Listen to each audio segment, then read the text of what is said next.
Is it though? Is it? To me, it is. Is it? Oh, that's a really good microphone. Don't worry about a thing. Every little thing is gonna be alright. Okay. Don't worry about a thing. You're gonna want to get closer. 'Cause every little thing You want to match mine. is gonna be alright. You want to match mine. Oh. Do you hear me talking? I am talking at an appreciable level. I'm also talking at an appreciable level, I think. Yeah, you're pretty much there. Okay, making sure. Let us get this on. All right, so begins our discussion about Star Wars as a whole, as well as the movie we just watched yesterday. Yep. Let me just start by saying everyone else is wrong about Star Wars except us. I agree. You shouldn't. Oh. That's just the episode entry. I'm just going to be like, everyone is wrong about Star Wars except us. That was way too loud. Everyone is wrong about Star Wars except us. Yeah. It's way too loud. Just the car honked immediately after that in agreement, so someone could probably hear us outside. Great. Okay, getting into it. I have a few notes. Don't read these. These are problematic and, should not be skipped ahead. Okay, so first of all, thoughts on the movie? Like my thoughts or your thoughts? Like, overall, no spoilers. Like, what did you think of Star Wars: The Rise of Skywalker? It was a good end for the series, for both people who have just watched the movies and for fans who have been long time, like, just really into the series, like the TV series and the books and all that. I think it was a good end for this trilogy itself. And Well, I mean, like, that is that just based on the trilogy, or? well, it's more of I felt satisfied with the story itself, but if I look at it from like just a movie aspect, it wasn't a great movie. Do you hear that? What? It's the fan base. Get down on the ground. Oh Lord, no. Oh no. No, yeah. I feel the same way about this movie, the same way I feel about later Marvel movies, where you have the first ones like Iron Man and Thor and Captain America, and they're kind of trying to find their legging. And you're like, okay, they're good for what they were trying to do. They were trying to create a world through multiple movies. And you get into the stuff where things start crossing over, like Thor Ragnarok. And I felt like this movie in particular was very Thor Ragnarok, where like, oh, look, it's the Hulk, or oh, look, it's Jeff Goldblum, or like, oh, what fun. Like, how did we get here? And Loki, oh my gosh. And everyone's really excited. And that's this. This is a lot of like, the thing that Star Wars has never been good at since Disney bought it, the Disney ones, was they weren't sure what kind of audience they wanted to deal with. Here you have an audience that's been around for 40 years and have basically kept themselves going on their own gumption, reading books, doing fan fiction, and like, they've even set up like a competitive lightsaber fighting thing. Like, all this work was done before Disney bought it, and Lucas was just sitting on the movies, like Lucasfilms. Like, the movies did not exist for the fandom to perpetuate, to have momentum. They could have just kept making toys forever and, making bank. Yeah. That being said, their attempt at this was trying to gain new fans, right? But then the 8th movie kind of alienates that, where it's like, no, don't worry about it. And then the 9th movie comes back and is like, no, wait. Here's everything that kind of has been in the last like 8 movies all coming together, which I really liked. So like Thor Ragnarok, Endgame, like all the pieces coming together and fitting into place. That I really like. But like, even I had a problem with Endgame to a degree. Yeah. You have Thor, who basically turns into, what was his name? The dude from Big Lebowski. Oh. Basically eliminating all character development he's had over 3.5 movies. You mean just turning into Fat Thor? Just turning into Fat Thor. I feel like for a joke, but then not really exploring that, except when he goes to his land, and he's like, I'm not sure if I'm worthy anymore, right? And he raises his hand, and the hammer comes to him. By the way, spoilers for Endgame. And like he's like, I am worthy, but like the whole point of the previous movies was to learn his worth without Mjolnir. Mm-hmm. And so like at Endgame, when Mjolnir comes to him, he's like, I'm still worthy. And I'm like, didn't we get over this in Ragnarok? And it's just a retraction of the previous movie, and that is kind of what Rise of Skywalker felt. Well, it felt like a constant course correction that I wasn't feeling bad about, but I did not for one second feel like my brain just stopped. You know what I mean? Yeah. There was nothing that took my breath away. It was just a lot of confirmation of things I wanted to see.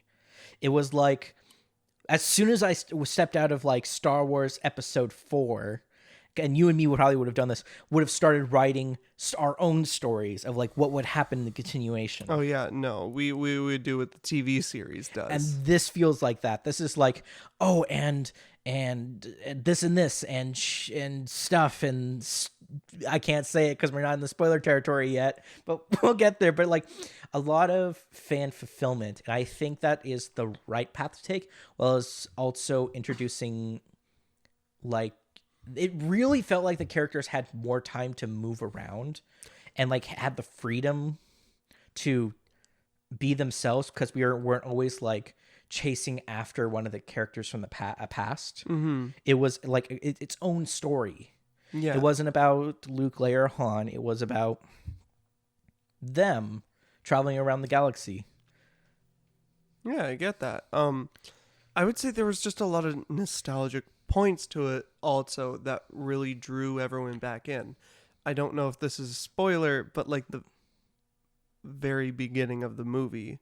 Oh, yeah. Where it has the traditional title and the traditional rolling of the what has happened. Well, I mean, you have to do that for every episode because that's established. It's like... Did they do that in the other ones? All the prequels and all the other trilogies, yes. I don't think they did it for Solo, Rogue One, and those. But they didn't do it for Last Jedi, did they? Yes. Really? Mm-hmm. Oh. The writing, though, that I've seen... Wait, did they? I don't think they did. You keep talking. Because the writing for this one, compared to the other ones, felt very more simplistic. Yeah. I could tell it was very different, because in the older ones, you can see it's very drawn out. It's a lot of detail. It's a lot of talking and reading. But in the new one, it's very simple, I think, because they want even like the youngest audience member to be able to understand what's happening. Right, because they're trying to get people to, really dedicate themselves to the next 30 years of... Yeah, there's the scroll. Oh. Episode 8. It's a very forgettable movie. I don't blame you for not remembering. I remember like a lot of the good points from it, but I didn't remember that.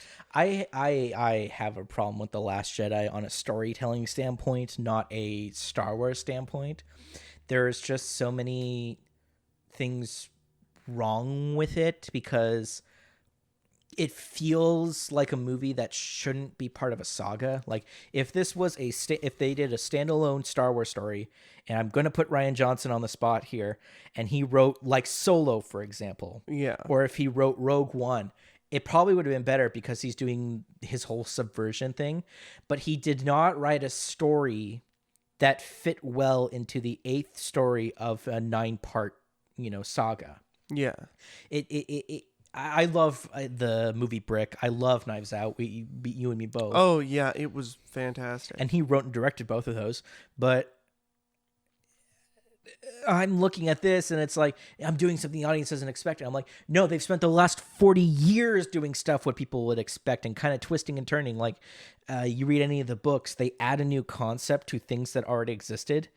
And it wasn't a subversive twist. It was like, what happens when Luke ends up on a planet that literally has dead spots of the Force? Like, what is Luke without the Force? And he has to go back to being ingenuity. He goes like, oh yeah, when I was on the moisture farm, I had to, jerry rig the thing to kind of like pull moisture out of the air, and he jerry rigs that, and just just surviving. And I'm like, okay, so this is showing like ingenuity. This is him not giving up. This is him kind of like, surviving. And then he has to do this while being hunted down by a Jedi hunter. Oh, wow. And like, that's really cool. You're like, okay, there's no big intergalactic battle. That's subversive. And it's literally him stuck in one location. Again, that is subversive. I will keep saying this to my dying day. Subversive doesn't equal good. Subversive just means different. It's like using a technique. Even though you use a good technique, that doesn't mean the technique is what's going to make your movie good. It's just you have to use it right. You shouldn't rely on past results for future success.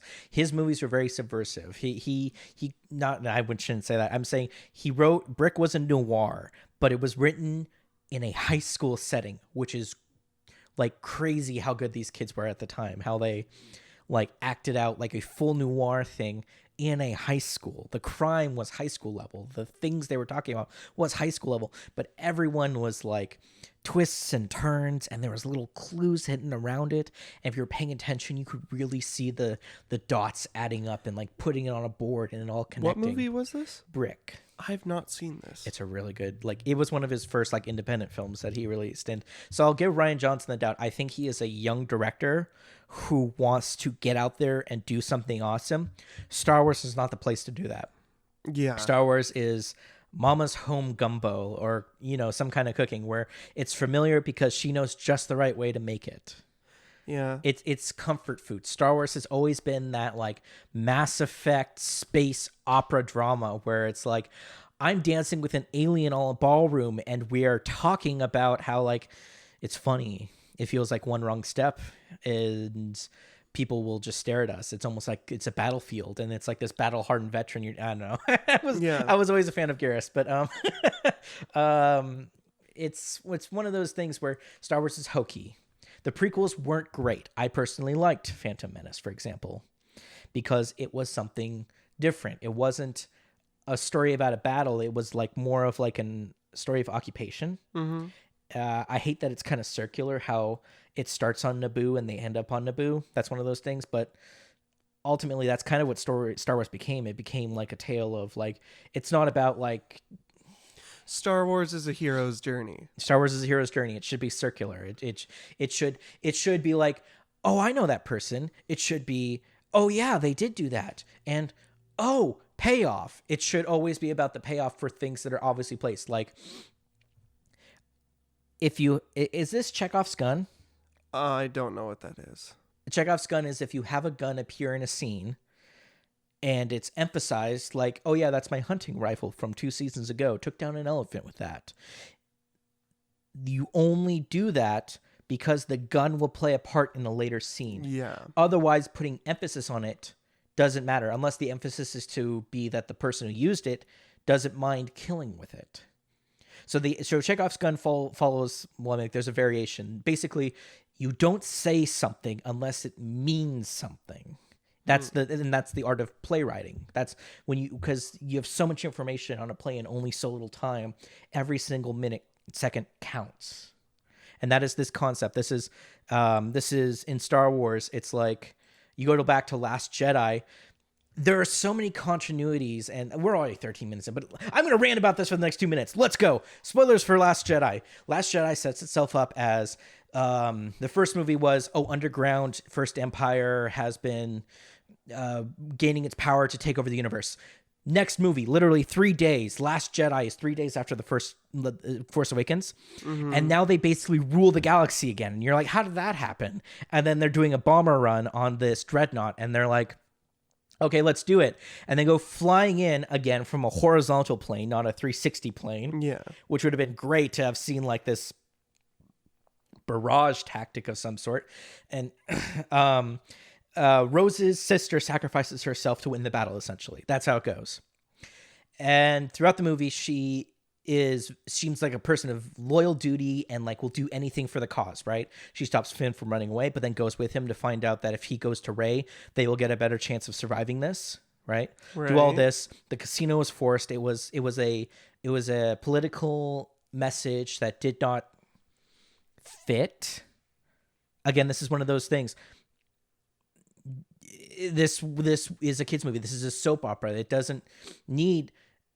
The prequels were all about the policies. It was all about the politics. Yes. And it focused on that. And that was like, how does an empire gain to rule the galaxy? That's what the prequels were about. They were showing you how it got done. In the first 3 movies, 4 through 6, Yes. it did not matter how the empire ruled or how they maintained order on a galactic level. They just did. And that was it. They were the bad guys that were everywhere. In this one, they were like, oh, they're powerful or they're not. They're in secret, but now they rule everything. And Rose is running around and saying like, guess who's these people here? They got all this money from selling weapons to both sides, but it doesn't make sense because the Imperials buy the ships. Sorry, they get onto the ship, they escape, and they find plans of someone selling TIE fighters to the Imperials, right? Mm-hmm. But we've seen multiple times that the Imperials build their stuff on factories and ships they control. They don't buy stuff from people. They take stuff from people. Uh-huh. You don't make money off the First Order. They come in and take what they want. So who of the rebels have credits enough to pay for all this? It was him trying to get to be like, the war will never end because there are people behind the scenes who are kind of like twisting and turning it for their own benefits. Again, really great for telling the story of like if someone had watched Star Wars and was watching a new movie and you saw like the scoundrel side of things. Yeah. If you saw the bounty hunters and the pirates. and they're completely like nonpartisan to this and they pulled up these plans, it's like, oh my God, this planet is selling metal to both them and them to repair their stuff. No wonder they're so rich because they're profiteering off war and people are perpetrating this war because it's beneficial to them. But it's like, this is episode 8. None of this matters. It's also something that's seen a lot. I've seen that trope done in many movies and television. Well, because it's like it's like whenever someone says it's just business. Like it's literally that line when someone says you killed like hundreds of people and you did all this for some money. You're nothing but a common thief, and then I'm an exceptional thief. And it's like, okay, that was the whole point of the movie, but this is Star Wars at its center is about literally fighting the fight for freedom, kind of, for fighting for what's right. I've learned the lesson kind of, well, at the first it was like a black and white fight, and then later we learned it's not black. Please rephrase that. Sorry. Was it monochrome? No, so the thing is, it's like good and evil. Seeing things as black and white. It was very black and white. But then as the story went on, we kind of saw things that we can't look at it as black and white. Because time has progressed and things have become more complicated on a societal level. Like we know that a person in front of us, because you say they're a hero, doesn't necessarily mean they're a hero, right? Yeah. Like it's the idea of Rise of the Shield Hero. Have you ever seen that? Yeah, I have. Have you seen the part where the heroes come in, they killed the dragon, but then they left the body? I have not seen that part. It's basically the more Shield Hero does a fantastic job of saying like, you're the hero for slaying the dragon, and everyone will see you as a hero, but you left a dragon that was a like acid dragon, and its blood has soaked into the water stream and is slowly killing the village next door. It's literally like they lived happily ever after, and then in today's society you kind of smack that away and you're like, but is it? You can't just say anymore good won and evil fell. You have to kind of follow through. You are correct. And so when Luke Skywalker beat the Emperor, everyone who's seen those movies and enjoys movies are like, yeah, okay. But then there are those who didn't, and the novels came out, and then you got The Heir of the Emperor and stuff like that, which are a really good series, which is about the Empire is falling, but they are still a military force in the world, but they don't own a planet, so they are all just drifting in space, basically. And all the other planets come to this new galactic empire, and Leia's trying to set it up, and they're like, we think we should rule. Not those guys, because they killed us like 2,000 years ago. And they're like, well, it's only because you took our food like 3,000 years ago. And it's like, no, there's history. Like, no one's getting along immediately. There is a reason the Empire ruled for so long is because no one agreed on things. That sounds right. They use their tactics of, oh, those people are fighting amongst themselves. I'll use that to my advantage. And that's something that they kind of did in this movie, was that thing of it's not just the chosen people who have to fight. It's kind of everyone has to stand for what's right. So should we get into spoilers then? I thought we already did. No, okay. We're getting into spoilers now. For Last Jedi was the last one. This time we're gonna do this is officially the cutoff point. This is where spoilers for Rise of the Skywalker happens. All right? There's gonna be blaring noises, sounds, sirens. So say it. What? Say it. Spoilers! Thank you. All right. So first on the docket, Emperor Pally is back. And that's fine. I think a lot of people would have guessed that from the commercials of him going, hey, hey, he laughs like, yeah, no one's ever really gone. Okay. Can I just point out to you one thing? The script for this leaked like a month ago, back in November. Mm-hmm. I read it last night after seeing the movie, and I am so happy that it leaked. And they said, okay, we now have to change the ending because the ending would have been worse. No matter how it is now, it would have been worse. Because they were about to pull a Terminator Genesis. What do you mean? They were about to... this. Do you see what I say on my notes? Needed a doomsday for the movie. Batman versus Superman eventually turned into Batman and Superman versus Monster because they needed something to tie them back together. Because it's a movie and it's dumb and it's DC and they don't know what they're doing. That was actually what the child, when we watched it, said in front of us. Yes, there was a child when we went to go see Batman versus Superman. We went to see it, and I was just sitting there, and I was like, yep, they had to have a common enemy because two heroes who you're going to sell toys of can't be fighting each other. And the kid in front of me said out loud, I thought I came to see Batman versus Superman, not Batman and Superman versus Monster. I cannot take credit for that. That kid is like my hero for that day because I was like, there's hope for the future. There's hope for the future of cinema. I laughed so hard in that theater when I heard that. It's such a good thing because people, this is the problem. You can't tarnish your heroes because your hero needs to sell toys. That being said, I really want that Ventress statue that is currently on sale online. And she's a villain. A good one. She is a good villain, but she is so cool. Her story is awesome. And I want something to have that represents all of that. And she's not the hero. And she didn't have to be. She kind of earned a place in my heart because she kind of took this whole journey. Ahsoka Tano would be great as a figure too. Oh. Those are two great characters that have fought. And I would work love together. to have side by side. Yeah, and work together. Please go watch the TV series. You can have a tarnished hero. You don't have to kill your villain.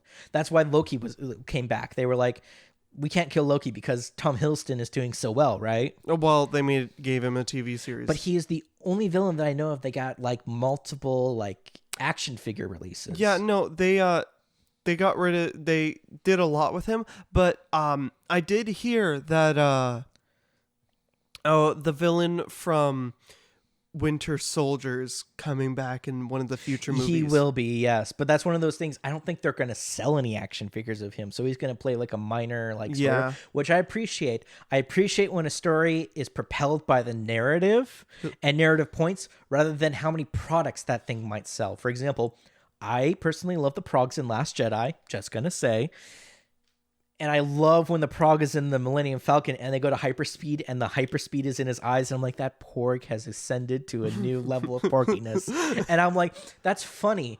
But it was definitely probably propelled to sell pork toys. Oh, totally. So I don't have any problem with the business making money. My problem becomes, I will say this, corrupting the narrative for the sake of it. Power Rangers is the worst example of this. They have to come with a toy every new season and therefore just add like a necklace or they add bracelets or they add, what is the thing that goes on your shoulders?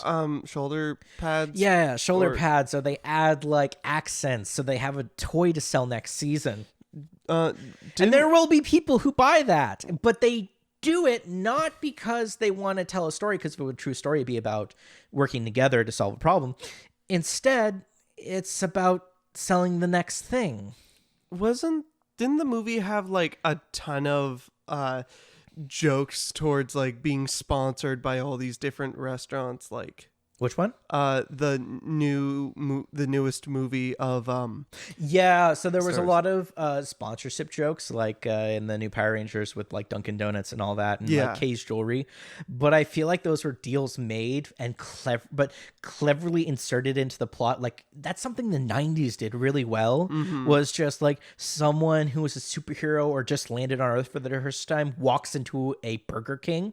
They're like, "Where is your king of burgers?" And they're like, "Oh, go one burger coming up, sir." And he'll have that, and they'll have a moment of him enjoying it. And you're like, okay, there's your 2 minutes of sponsorship, Burger King. Now cough up like 60, I don't know how much money, $600,000. I wouldn't know. That, but I mean, like that is what I'm talking about. Like in if you're gonna do that, and you're not gonna, and you know you're not gonna sell toys of your thing because there's not enough backing for it. Sponsors are completely fine, in my opinion, because it's a location ultimately. I think we've gotten a little off topic. We got a little off topic. Okay.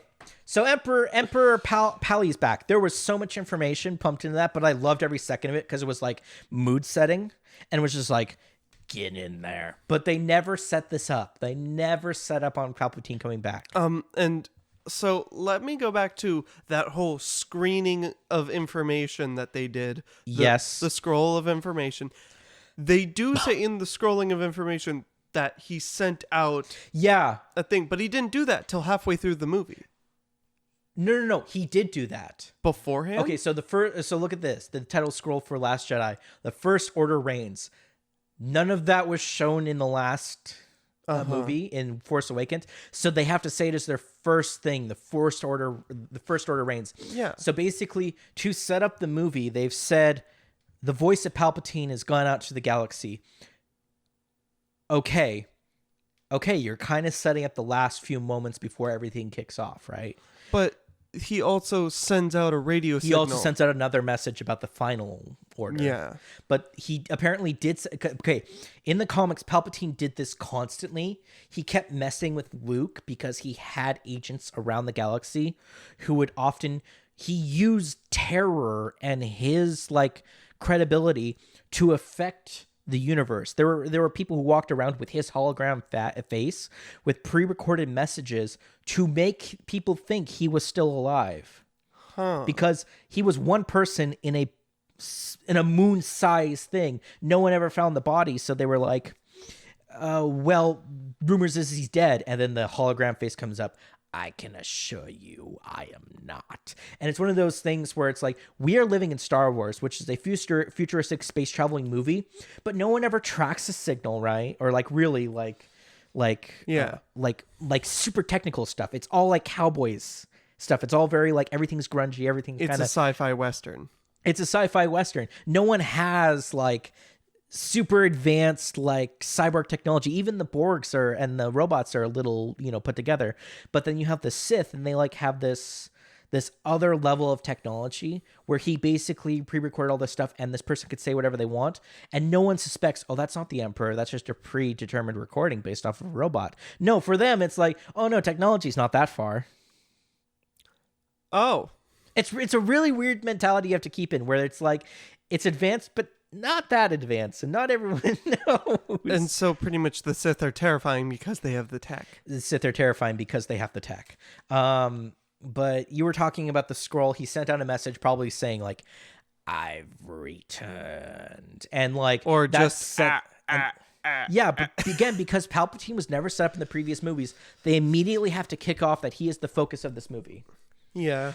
They have to explain why Kylo Ren is trying to find him. They have to explain why people are worried. I did think that was a good way of starting off the movie, was Kylo Ren just going off. Oh yeah, just cleaning shop. Cleaning shop and going after the whatever it's called to find the him. waypoint.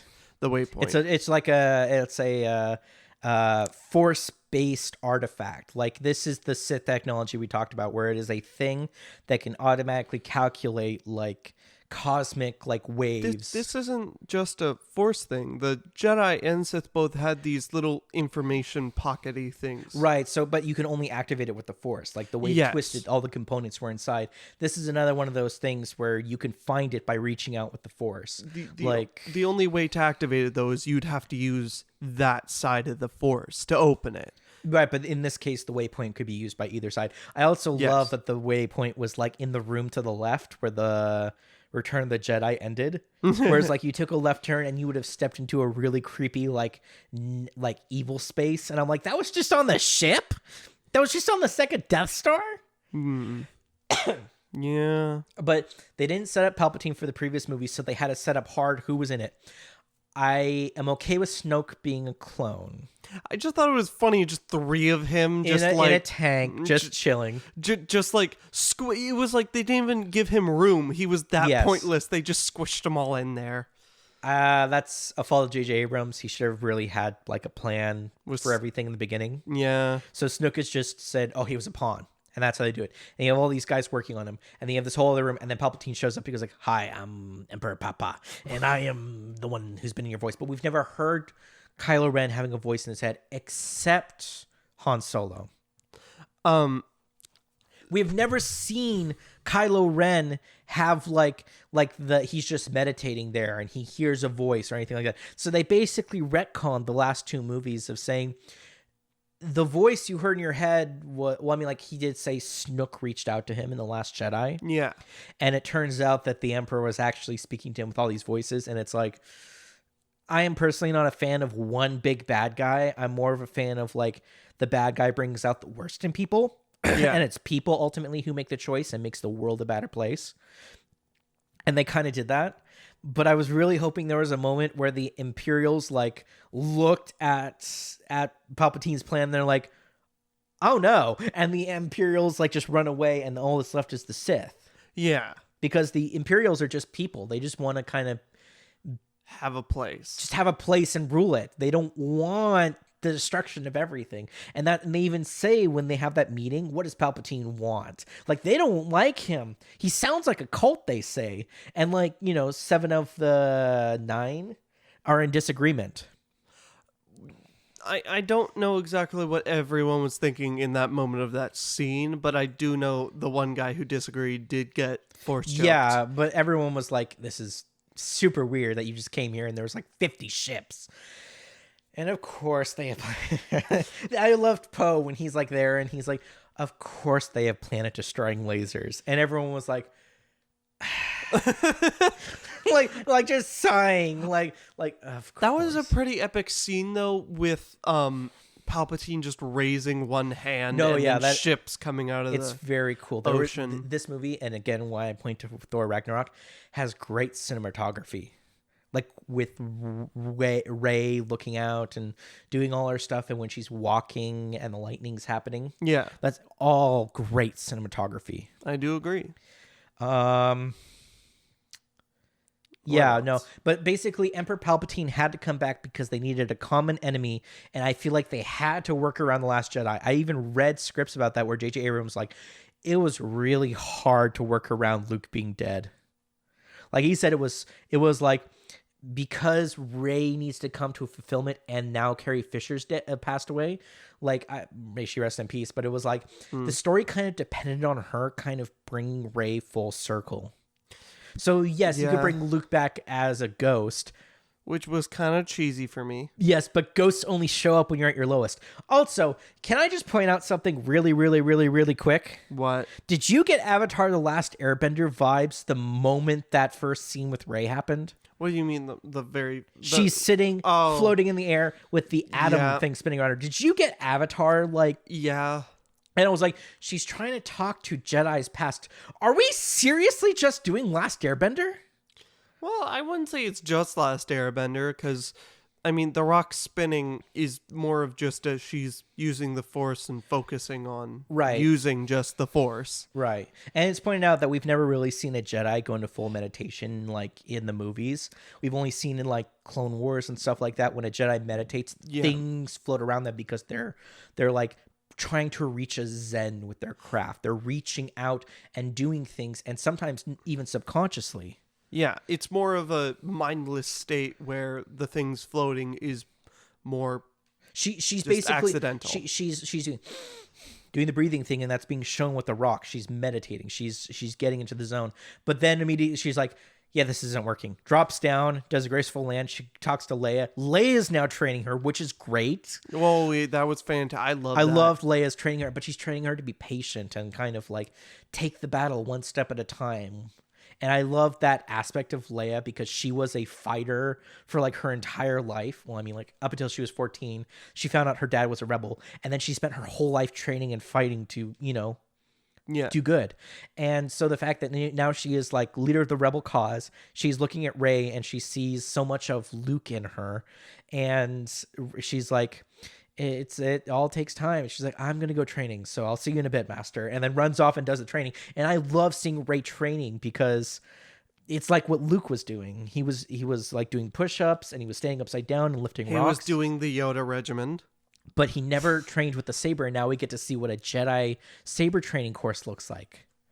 Which is like, stand up on a 300-foot drop and just fight a droid. So I don't think that's the official course, because the main course we saw with Luke was when he was on the ship just fighting that little robot.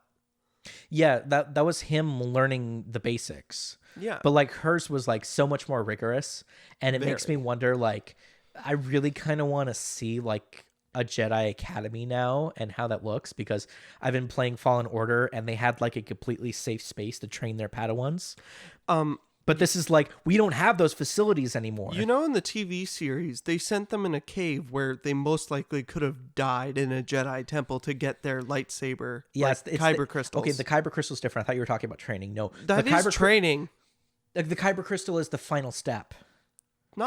Not to finish being a Padawan. No, but it is the final step of your training, and then you become a Padawan until you're recognized by the Knights. Isn't that correct? It's that you're It was a Ninja Slayer moment. They have to go into the forest, which is full of demons, to prove you can stand up. That whole training thing is just to get your lightsaber. Do you think it's also to pick off the weak?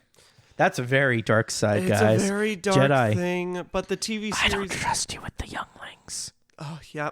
A lot of the darker sides are usually done in the trials. The Jedi temples are terrifying. No, yeah, they I got stuff going on. But let's get back to it. Yeah, no. Let's skip that for later.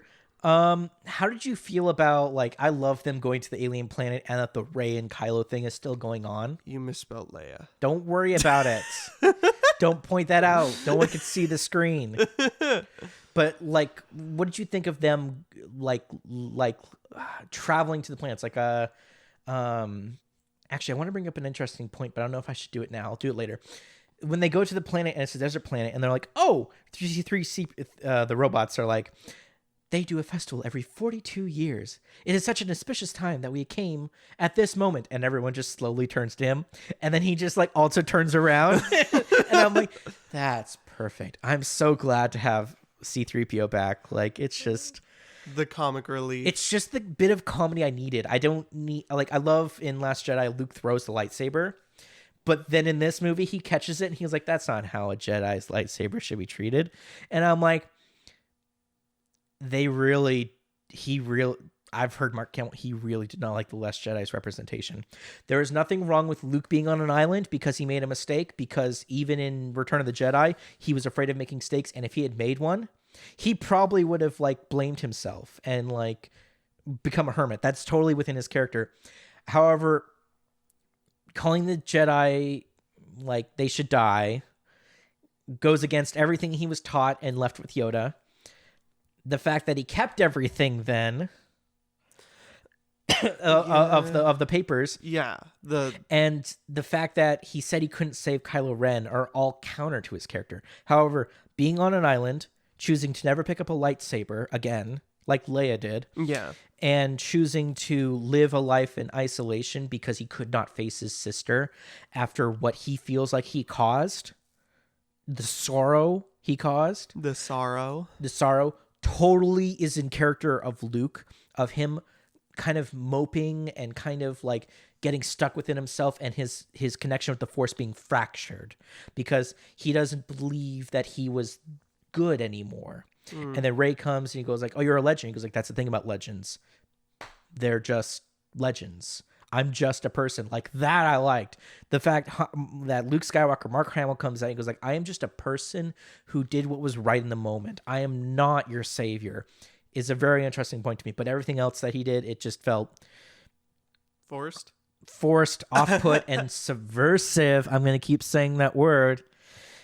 But in this one, he comes out and... sorry, did we get ahead of it? What were we talking about? Them Getting to the planet and doing all the Force stuff, right? Yeah. They go to one planet and they find the dagger. Oh, yeah. They find the MacGuffin. They then take the dagger and they say, "We need someone to translate it," right? They turn to C-3PO. And then C-3PO is like, "Oh, yes, I've read it. I just can't translate it." And then he drops a line that, "Oh, yeah, back in the Senate, they made it illegal to speak Sith language." And I just stood there and I'm like, Palpatine had all his bases covered. Dang it. So even if I didn't even think of that. Yeah, so the reason the Senate passed the thing was because Palpatine was in charge at the time.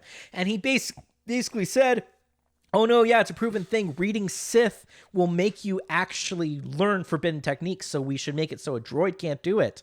Right? Oh, that would be amazing, a droid learning. But for him, it's forbidden just to hide his techniques. secret plans. But I think it's so stupid, the purpose of the dagger. Because, okay, let's go through the dagger, first of all. You get the Sith dagger. I'm like, oh man, that's some old Republic nonsense. Like, that's old Sith tech, right? Yeah. And they find the car, which looks like a Third Reich vehicle, right? Yeah. And I'm like, okay, I'm starting to get some familiar vibes here, but I'm going to hold them again to it.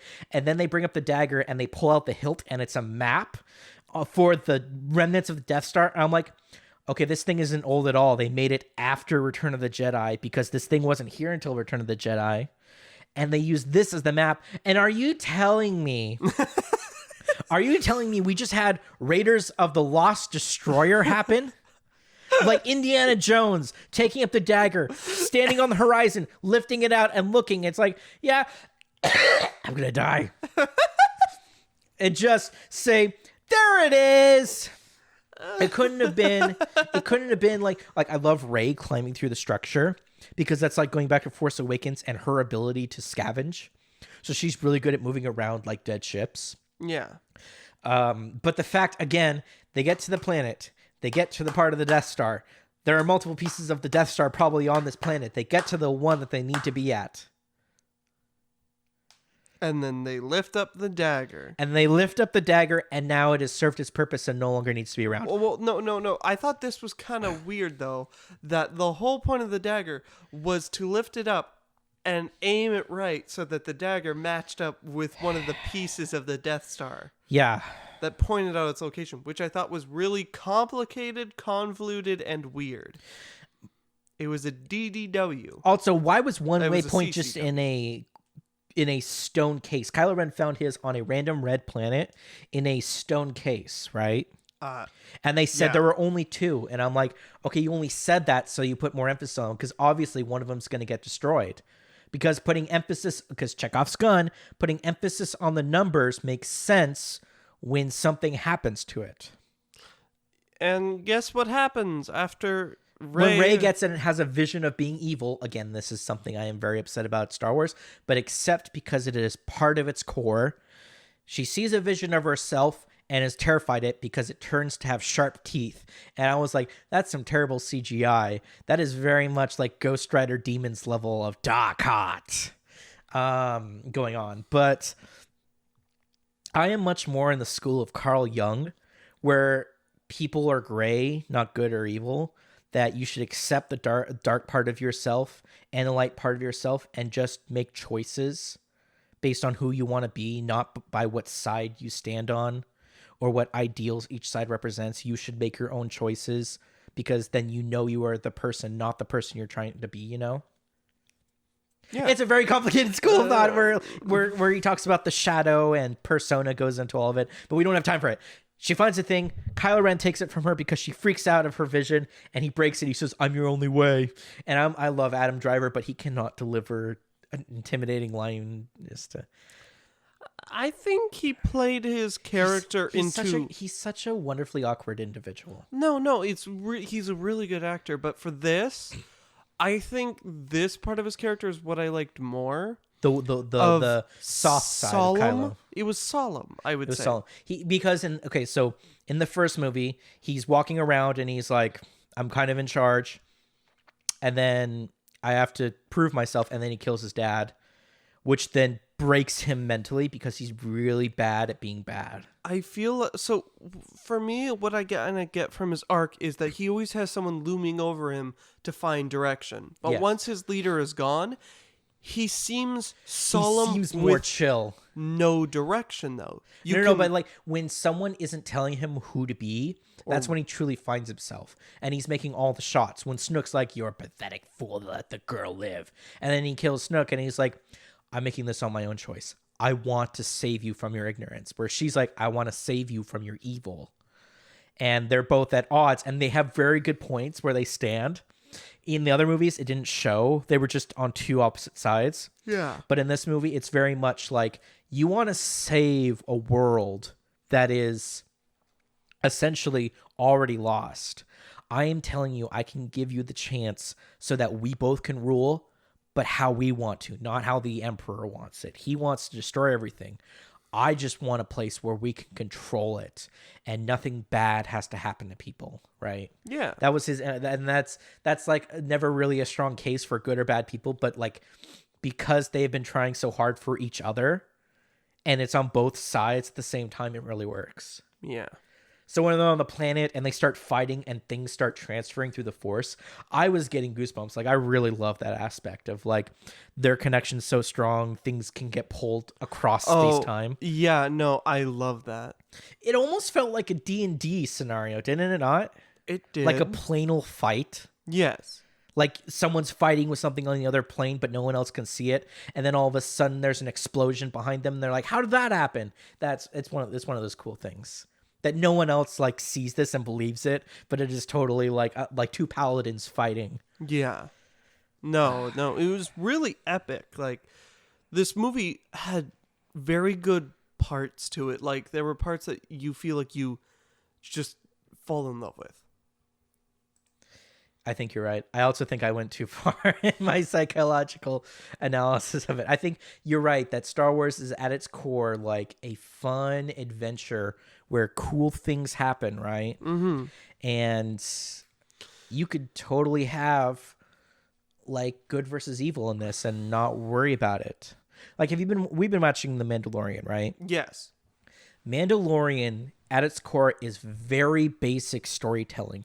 If you have read like multiple books or you've read multiple fiction and the foundation of fiction, you know, like stuff that inspires people for years and years. Yeah. You will see or watch movies like that have been out for the last 50 years. If you like watch Westerns and stuff like that, you will pick up on stuff that is used in The Mandalorian that was used in other things. The Wanderer, the Man with No Name. Yeah. That's very much The Mandalorian. If you ever watch Samurai Jack, that is also The Mandalorian. Yeah, that's the connection I first made when I watched it. Anthology, wandering hero, trying to do the right thing. If you ever watched Wolf and Cub, there it is. Everyone who knows about Wolf and Cub makes this comparison about the rough and gruff merc who has to take care of a kid because he couldn't see any harm come to them. A friend pointed out to me that there was actually like the cinematography, especially in Mandalorian, is great. He pointed out to me when baby is brought to the facility and the camera is always following him whenever the Mandalorian looks at him. It's at that moment when the Beskar comes out that the camera stops for the Mandalorian and him, and the baby goes off screen.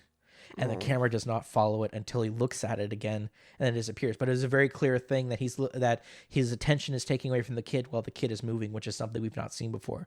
We've never seen the kid in motion and not had a moment of like clarification of what the kid's status was.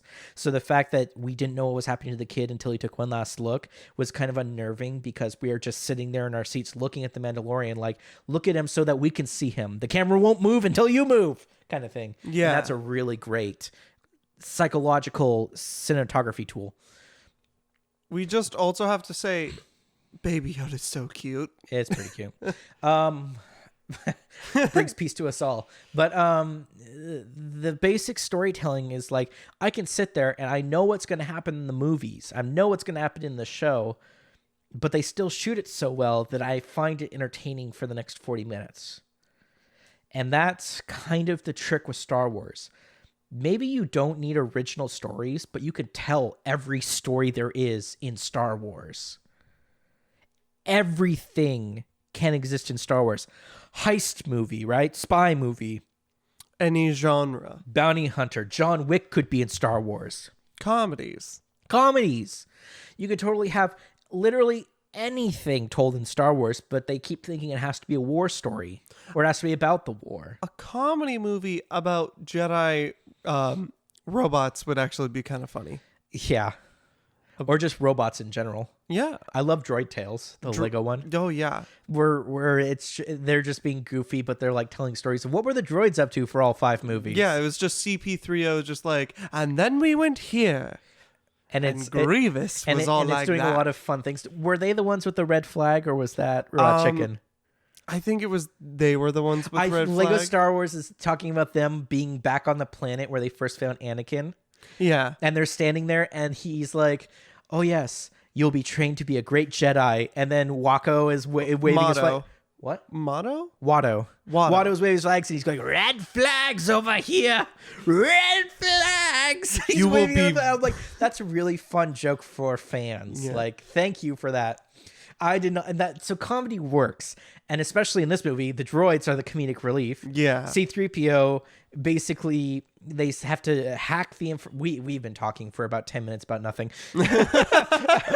They take him to a droid hacker, with the cutest little hacker I've ever darn seen, and they have to pull the Sith information out of him, and they say to do that we actually have to scrub his memory because of reasons. So he has this whole emotional moment of like, I'm looking one last time at my friends. But I knew that as soon as I saw the trailer, something was going to happen to him. But it still made me tear up a little. Oh, no, I was definitely crying when that happened because I actually got upset. I like started crying and I'm like, how dare you make me cry for C-3PO? That was one of the characters I never thought I'd cry for. Yeah. Well, that's kind of, he's been there since the beginning, and I appreciate that because that's fan service, and it's good fan service. I do want to point out that was also one of the most terrifying scenes when his eyes turn red. And I'm like, is he a Sith bot now? No, that's just what happens. When you read in Sith? I think so. There was a red-eyed C-3PO in the comics. I was terrified. He basically rebuilds 2 droids to be the ones that he had, but they're like Killbot and Death Machine. Yeah, wasn't it like 5,000 ways to torture someone. Wasn't it like a silver C-3PO that he was a black C-3PO with red eyes, and R2-D2 was the same way. No. This C-3PO was built from a silver one. Yeah, I don't know. I don't think that was the case. Okay, I don't think that was the case, but I have to read more into it. But yeah, I love. It was so weird to have that jump cut where they're like, where they say we need to crack this guy's head open. You will not get that creature anywhere, and then jump cut to him with his head already open. I'm like, that was really weird for Star Wars, but really funny. And that was a very Marvel joke. They do it again with R2-D2. And they do it again with R2-D2, but like he's like about to get his memory wiped, and he said, and they put him in the chair. He goes like, all right, I'm ready. Wait, and then they turn him off and pull his memory, and you're just like, yep, he had his moment, and now we get to laugh at him. Because again, you kind of want to keep it lighthearted, but like it was sweet, but then immediately funny, and it was in good taste. I will admit that. And so droids for me are comedic relief, or like in the case of Mandalorian, they are reflections of the people who have them. And again, Mandalorian, very basic storytelling. Very, very basic stuff here too. They pull it up, they flip the switch, he tells them how to use the dagger, they escape, right? Yeah. And they make their way to crash ship, get into the ship. Rey and Kylo have their fight. I really hate the flips. Not the flips themselves, but the end of the flips. Like when she does a flip, I'm like, okay, that's pretty cool. Again, this is Ben versus Anakin in episode 3. 2 lightsaber fighters at their prime. But then when they land, they do the Thor landing, where like they put them on a green screen, blurred them with a Gaussian blur, and then just positioned the key in them and makes it look like they are in the position, and then blur hard land to make it look like they just decelerated really fast. That's a really bad effect. And it only works with 4 because a lot of the time the camera is catching up to him when he lands, so you don't often see when he's hitting the ground. Yeah. You're seeing him stand up from the ground. But whenever it happens, he's flying from far away and lands. I'm like, that's really cheesy. And they did this and that, and I was like, you could have just used strings and wires, right? Right. But I think it was that's just also me. the setting. Yeah. But then like Leia has her moment and she uses the last of her strength to reach out to Ben, and it was just Ben. Bleh. And that was her whole moment. I'm like, there should have been at least a thing where it's like, Ben, it's all right. And then she dies. Like, just comfort. Like, she said his name comfortingly, so I appreciate that. It wasn't anger, but it was like, It wasn't enough. it wasn't enough for Leia's character to be finished, and I don't think it was the right last words for her character. But when everyone is standing around her after she passes, I think that's a really good send off to Carrie Fisher. And then What do you think of Chewie's? she says, "Rest well, princess." I thought that was super sweet. That's almost like the Han line, "I love you, I know." Like it was very. What do you think of Chewie's reaction? Chewie's reaction like hit me hard. Like, I got sad because here's this guy who's lived for 200 years and has probably faced this multiple times. I think they actually said he was like 250. He's something like that, but he's lived a long time and he's seen a lot of people die. Like, I remember when Han died and he was upset, but we never got the time with him. Like, they had to run immediately, right? Yeah. He's screaming, "Ah!" And then there's that. I'm like, that's Luke screaming no, right? Yeah. When Darth Vader tells him the truth. And I'm like, this is a character who doesn't speak, who is invoking emotion, and I believe it, which is key to characterization. I feel for the Wookiee, and I wish he got more play, but he's just sitting there kind of thinking that we need you. And then right back up, he's like, for her. And then he does it, right? Right. I think we will see Chewie, like, he's probably going to live as long as Yoda. No, his race, I don't think, lives that long. Like 500? Yoda lived up Dog to years. 900. Dog years. Maybe 400 to 500, because he looked like he was still in his prime. Yeah, he is not graying. The Wookiees gray out. What did you think of Lando? I appreciate it because it's kind of a reference to Return of the Jedi when they sneak in with bounty hunter gear. Mm-hmm. And that he is just hiding out on this planet, though, because he got a message from Leia. I appreciate that. I appreciate he's still kicking. His character does not get enough credit, I feel like. What do you know what I mean? Like, his character doesn't get enough play. Like, again, I am upset that they made a Han Solo movie and not a Lando movie. And then when they had Lando, his parts were all downplayed because, honestly, no one knew what to do with him because he only had a few parts in the main movies. He was just a charismatic guy. Yeah. What I liked about Lando, because he was interesting, was where Han was a chaotic neutral who turned chaotic good. Sorry, D&D terms. Okay, no. He was always chaotic neutral. I would say more than anything, he always flew by the seat of his pants, whereas Lando always had a plan. Really? He was always trying to work the system, whereas Han was like, they both used charm, right? But whereas Lando's like, I just snuck my way into a mining company, which allows me to actually dock some of the Hutt's ships and allows them to transfer through. So that end, I'm getting paid for the rock and I'm getting paid by the Hutts. And Han is always like, this should be fun. Just kind of gets into it. Something funny about that is, you know how we were talking about the Lego series where CP3O is talking about all the different things? Lando's actually in that. Doing what? Because, the asteroid that is the company that built all the droids? Yes. He bought that. See, yeah, that's him. He's like the guy with the used car lot. He's always kind of planning for the next big thing, but he's always like doing it for the long con. It's not about the bursts like Solo is. But it was really funny because they're like, oh no, a cloaked figure. And he's like, hey guys, it's me. Yeah, it's me, Lando. But he's always the guy who he's really charming. I like the actor the way he kind of smoozes, is that the right word? Smooches onto the screen. He was like, well, hello. And I'm like, he was like, I'm here to save the day. Woohoo. That's a good looking droid you have there. No, not that, but I'm like, he did have a thing for droids, and I'm like, that's pretty funny. What do you think of his words to Leia? What were his words? His thing was like, send my love to Leia. Like, he had his own kind of... Yes. Like, he had his own moment. Like, he is one of the unspoken, like, everyone talks about the trio, but in the books, he shows up like almost all the time because they usually find him on the other side, kind of just surviving. Again, like, they're like, we need to get into the contact with the Hutts, and they get captured by a Hutt ship, and they come to the thing only to find out Lando has been working it this whole time, right? And he was like, oh, it's funny to see you here, Han. How's being general? And he's like, hello, Lando. Just like, it's not, he's not part of the cause, but he always finds himself doing the right thing. Yeah. And that is something I've always appreciated about Lando's character. And again, I wish he had more play. Where were we at in the story? Rey. So basically, Leia gives her last line, and which makes Ben drop his lightsaber in disbelief that everyone he's ever loved is gone. And then Rey stabs him purely out of rage, realizing she made a horrible mistake because she can also feel it. Now that her rage disappears, she's able to feel Leia's missing. Yeah. And then decides that maybe it wasn't a fair fight, or I personally see it as like Leia totally just like poked her son and he got distracted for a second and stabbed. Yeah. But it was really nice to see.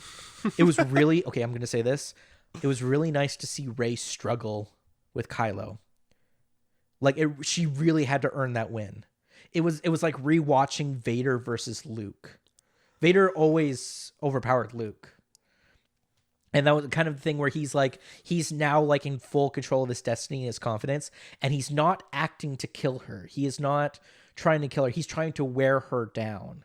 And so she's actually, you see her keep switching styles to try to hit him and realize she can't penetrate. She's not at that level yet. Because he doesn't want to kill her. Oh, no, he wait. wants her to join him. I'll rephrase that because I realize now it's not that she can't beat him. She's afraid to right now. She is still reeling from the fact that she is evil. She gets the name drop.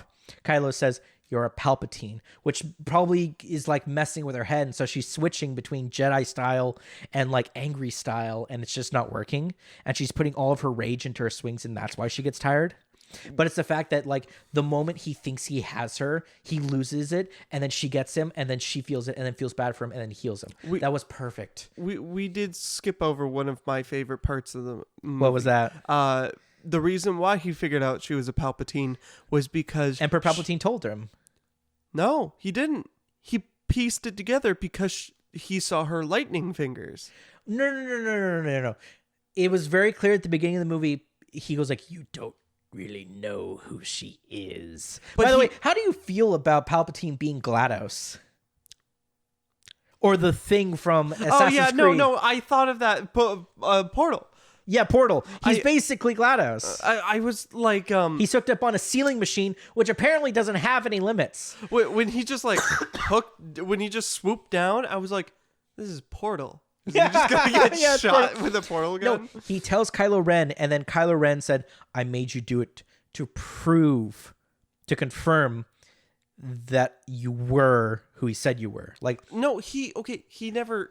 He didn't show him telling him, but I'm pretty sure Palpatine told him. No, he does tell her, it wasn't until I saw your power that I believed it. That I actually knew. Because he wouldn't tell him. Why wouldn't he tell him? Because what would be the point?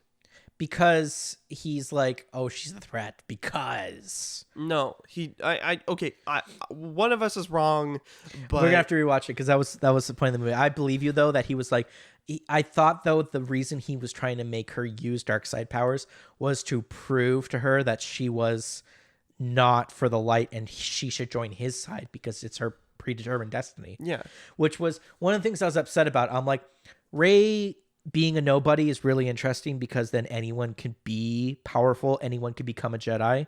And it's not about being the chosen one. It's, again, about doing the right thing. Yeah. And just being there and choosing to do it. But the fact that she's a Palpatine, I was like, okay, let's see where this goes. I through this whole movie, I was expecting a complete course correction of things and being like I wasn't going to stand up and leave the theater because they did something. I was going to follow through like, okay, where are they going to take this? Where is this going to go? Is this going to land the landing? Are they going to plant their feet strong? And so her being a Palpatine, but then saying like, there are some things more stronger.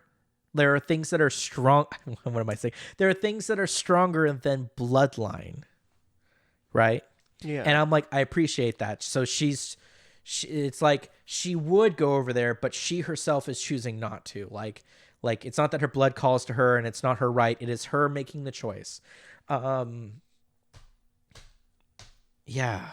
Do you want to keep going from, because Kylo Ren gets stabbed. She heals him. She feels bad.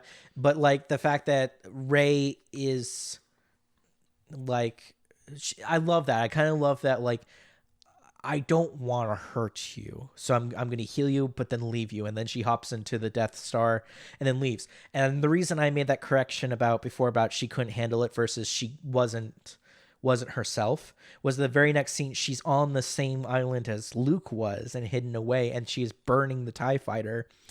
And I'm like, that's an interesting scene because, first of all, do you remember when Kylo Ren first showed up in his lightsaber in the desert, in his Death Star, in his fighter in the desert, and he's flying at her and she does the flip and cuts his wing off and he just has like a hard crash. Yeah. I'm like, there is no way you're walking out of that, you idiot. Like, I was like sitting there. I'm like, I can't believe he just walked out of that. Also, that whole desert scene where Chewie's getting taken, it looks like they're 20 feet away from the ship they're all getting in. Yeah. Do you know what I mean? Yeah. Like, it's almost like he walked out. There's the Knights of Kylo Ren. And then Rey is out. She's standing on the other side of this, like, cliff. And it's almost like he was walking towards her. They grabbed him, took him over, and they're like, you're not supposed to be here. And they put him on the ship. And I'm like, what about everyone else? They were 20 feet away from the ship. What is happening? It was on top. How could you not see it? That is one of 6 things that I really disliked about this movie. That is driving me absolutely insane. Is Chewie's dead, but then like he's not dead, and I'm like, Is it a bad signal? Is it a bad connection? Is that why you couldn't tell before? I actually have some of my favorite moments. I wrote down. Okay, my chin dropping moments. Yeah, chin dropping, jaw dropping. Let's go. So like I said before, it was the lightning fingers done by Rey because that was just so cool. The second was Ahsoka Tano's voice. We'll get there. So that'll be talked about later. Do you just really want to say your list? The other one will be talked about at the very end of this video. Leia's training.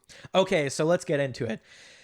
When she is on the island and she is burning the Star Destroyer because she wants to strand herself on this island because now she's afraid. Remember, we talked about Luke. Yes. It is fine that he went to the island because he was afraid or he could not look Leia back in the eye. And this is the self-imposed torture. This is the punishment he gave himself, because that's what a good person does. When they think they've done something bad, they punish themselves. They ridicule themselves. They are their own worst enemy. So when she's there and she looks at her lightsaber and she throws it into the burning TIE fighter, the ghost hand reaches out, which is really cheesy. Mm-hmm. And out walks Luke Skywalker, who has basically says, this is not how one should treat a lightsaber. Again, that line! And he tossed it right over the side of a cliff, whatever. But then he sits down and talks to her. I'm like, okay, this is the Luke Skywalker I know. Someone is in trouble and he is taking the time to help them by listening. I'm like, okay. And she explains, I'm a Palpatine and it is a problem because I might be evil. And then he says, we all knew. And I'm like, this is Leia telling Luke, I always knew that we were brother and sister, right? Yeah. It seems like there's just this thing, but he goes like, but it didn't matter. Also, I love that her parents really were nobodies. I'm glad they didn't retcon that. Well, like they they're said they chose to be nobodies because they didn't want what they were to be your life. Okay, yeah. So I appreciate that they weren't some super secret Sith like clones of Palpatine. Also, he totally had like a thing with another gal when he was part of the Senate. everyone's like, there's no way Palpatine got with anyone. I'm like, not after the lightning he didn't, but he had like 60 years before to work with something. And he totally had a thing for this other lady. I forget her name, but she was just almost as smart as he was. And I was like, let's work together. And she totally knew who he was about, but like knew that if she dug too deep, he was going to kill her. So he said, I've stopped digging because I know you're going to kill me. So, it's like, don't kill me. I think, if I remember it correctly. But the fact that they were like he had the blood of Palpatine, but he did not have the call for evil, right? Mm-hmm. It's only in Rey for some reason that the Force protrudes from her, like it emanates from her. She's got like the blood of like the King Sith, the Emperor Sith. Yeah. The fact that he calls her Empress though is really cool, like. Because, like, in my mind, I'm just thinking back to the old Republic games. And, like, you could totally choose light side or dark side. And you could totally sit on a throne of your new Sith Empire if you, like, chose to. Please take your seat, Empress Palpatine. Yeah. Oh, man. It's great. But, like, in the flashbacks, when Luke is talking to Rey, he says, there's something she would want you to have. And he goes to his old hut, and it's Leia's lightsaber, which made me flip too. I was really excited. I'm like, are we really getting into it? And then he flashes back. She gave up the lightsaber after she had a vision, and it shows the two of them fighting in the forest, blindfolded. And then he lifts up his visor, and it's young Mark Hamill. And I'm like, okay, the lighting is dark, and it's only his face, and they were wearing masks, so they got away with it. It looked good. Yeah. Thumbs up, whoever worked on that CGI. And then the other visor flips, and it's young Carrie Fisher. And she beat Luke Skywalker in a saber duel, blindfolded, which is the coolest thing ever because in the books, she was always just a little bit more, she was always just a little stronger with the Force. Yeah. She had this ability of empathy to know what a person was going to do before they made it. Therefore, she was a better fighter and able to, but she used it to avoid fighting it more than anything. Yeah. Because, and revealed in this movie, she saw at the end of her line her son dying, or was it her dying to her son? I don't remember. She saw death and her son in the future, so she decided to put down the lightsaber forever. And I'm like, okay, Carrie Fisher, in my books, Leia's like one of the coolest Skywalkers. Like it's really tough because like I told you this as a writer, when you're writing a character and the actor passes away, as a writer, I would be ticked off that one of my characters died before I said they could. I know that sounds bad out loud, but that's just because I wanted Carrie. If I was in charge, I'd want Carrie Fisher around as long as I had her, as much as I could, and basically, she had her passing. But I think in Rise of Skywalker, in Last Jedi, when she does the space floaty thing, that's ridiculous. Remember when we talked about Palpatine? He gets blown out of the Death Star, and he just does that to his planet. He was like, well, that didn't work. And so he reaches out his hand, and he goes flying to his planet. And I'm like, that is the best image I have ever heard. Yeah, I was the one who made that joke. I'm not taking credit for it. I just said that was one of the best. Yeah, he's like, okay, gonna do that with the... Yeah, and he reaches his hand. I'm like, that's a really dumb way to use the Force. Like, if I'm thinking if it was Leia, she'd be like either putting up a force field, like a defense thing, or she would literally be holding the ship together and everyone in place in stasis, because she'd just be raising one hand and doing this, because her whole technique is based off of the counselor, I think, aspect, where it's like it's about bending minds and kind of protecting people more than it is about fighting and taking out enemies. Is that why she was probably one of the most persuasive Senate members? I think she's persuasive because she is empathetic without the Force. She personally cares about the feelings of others, and she takes those into consideration. I think the Force helps. I don't think she used the mind trick only when a person was being stubborn. Like, I will not let you see our king. And she goes like, but I think I would have good words with him. Or like, I think I would have something to benefit him. And that was just like, so please take me to him. And then it would be like, okay. So it was, I think she used the Force to get where she needed to be, but I don't think she ever forced a leader to be the mind trick, because they said in the books, the problem with the mind trick is after a couple of hours, they will realize you did a mind trick on them. It is a very D&D thing. Someone will remember that you charmed them, and they will have memories of this and no longer trust you. She was all about building relations. Huh. So, yes, Leia beat Luke in sword fighting, which is super cool and super awesome. And so now Rey has Luke Skywalker and Leia Skywalker's lightsaber. And she's like, what am I to do? He goes like, we were both the children of Darth Vader, but we chose to be good. And at the end, so did our father. You can do the same. You don't have to be afraid of your bloodline, right? Yeah. Because there's a parallel between Luke, and he probably understands. She goes like, well, am I going to get out? I'm stuck here. And he goes like, oh, are you? And then he just like puts on sunglasses and raises his old TIE fighter. And you see her in the helmet flying away, and he's just looking up, and he's like, yeah. And I'm like, there were so many parody comics about Luke just like, I could solve all the problems, and like, going personally, right? I was wondering what happened to that. Well, they set it up in The Last Jedi. So again, this was good course correction. They took all the pieces and they made them fit really well. Like, I don't think it was planned for this. I think as a good storyteller and editor, you see what's there and you see what you can work with. Mm-hmm. I've just realized we've talked this whole time and I've barely mentioned Finn. Oh, yeah. I wonder why. Right. So, I'm just sitting there like, I don't know what to say. Like, I want to make a joke about how they're sinking in the sand pits. Like, Ray, there's something I've always wanted to tell you. And I'm like, is he just the comedic love interest?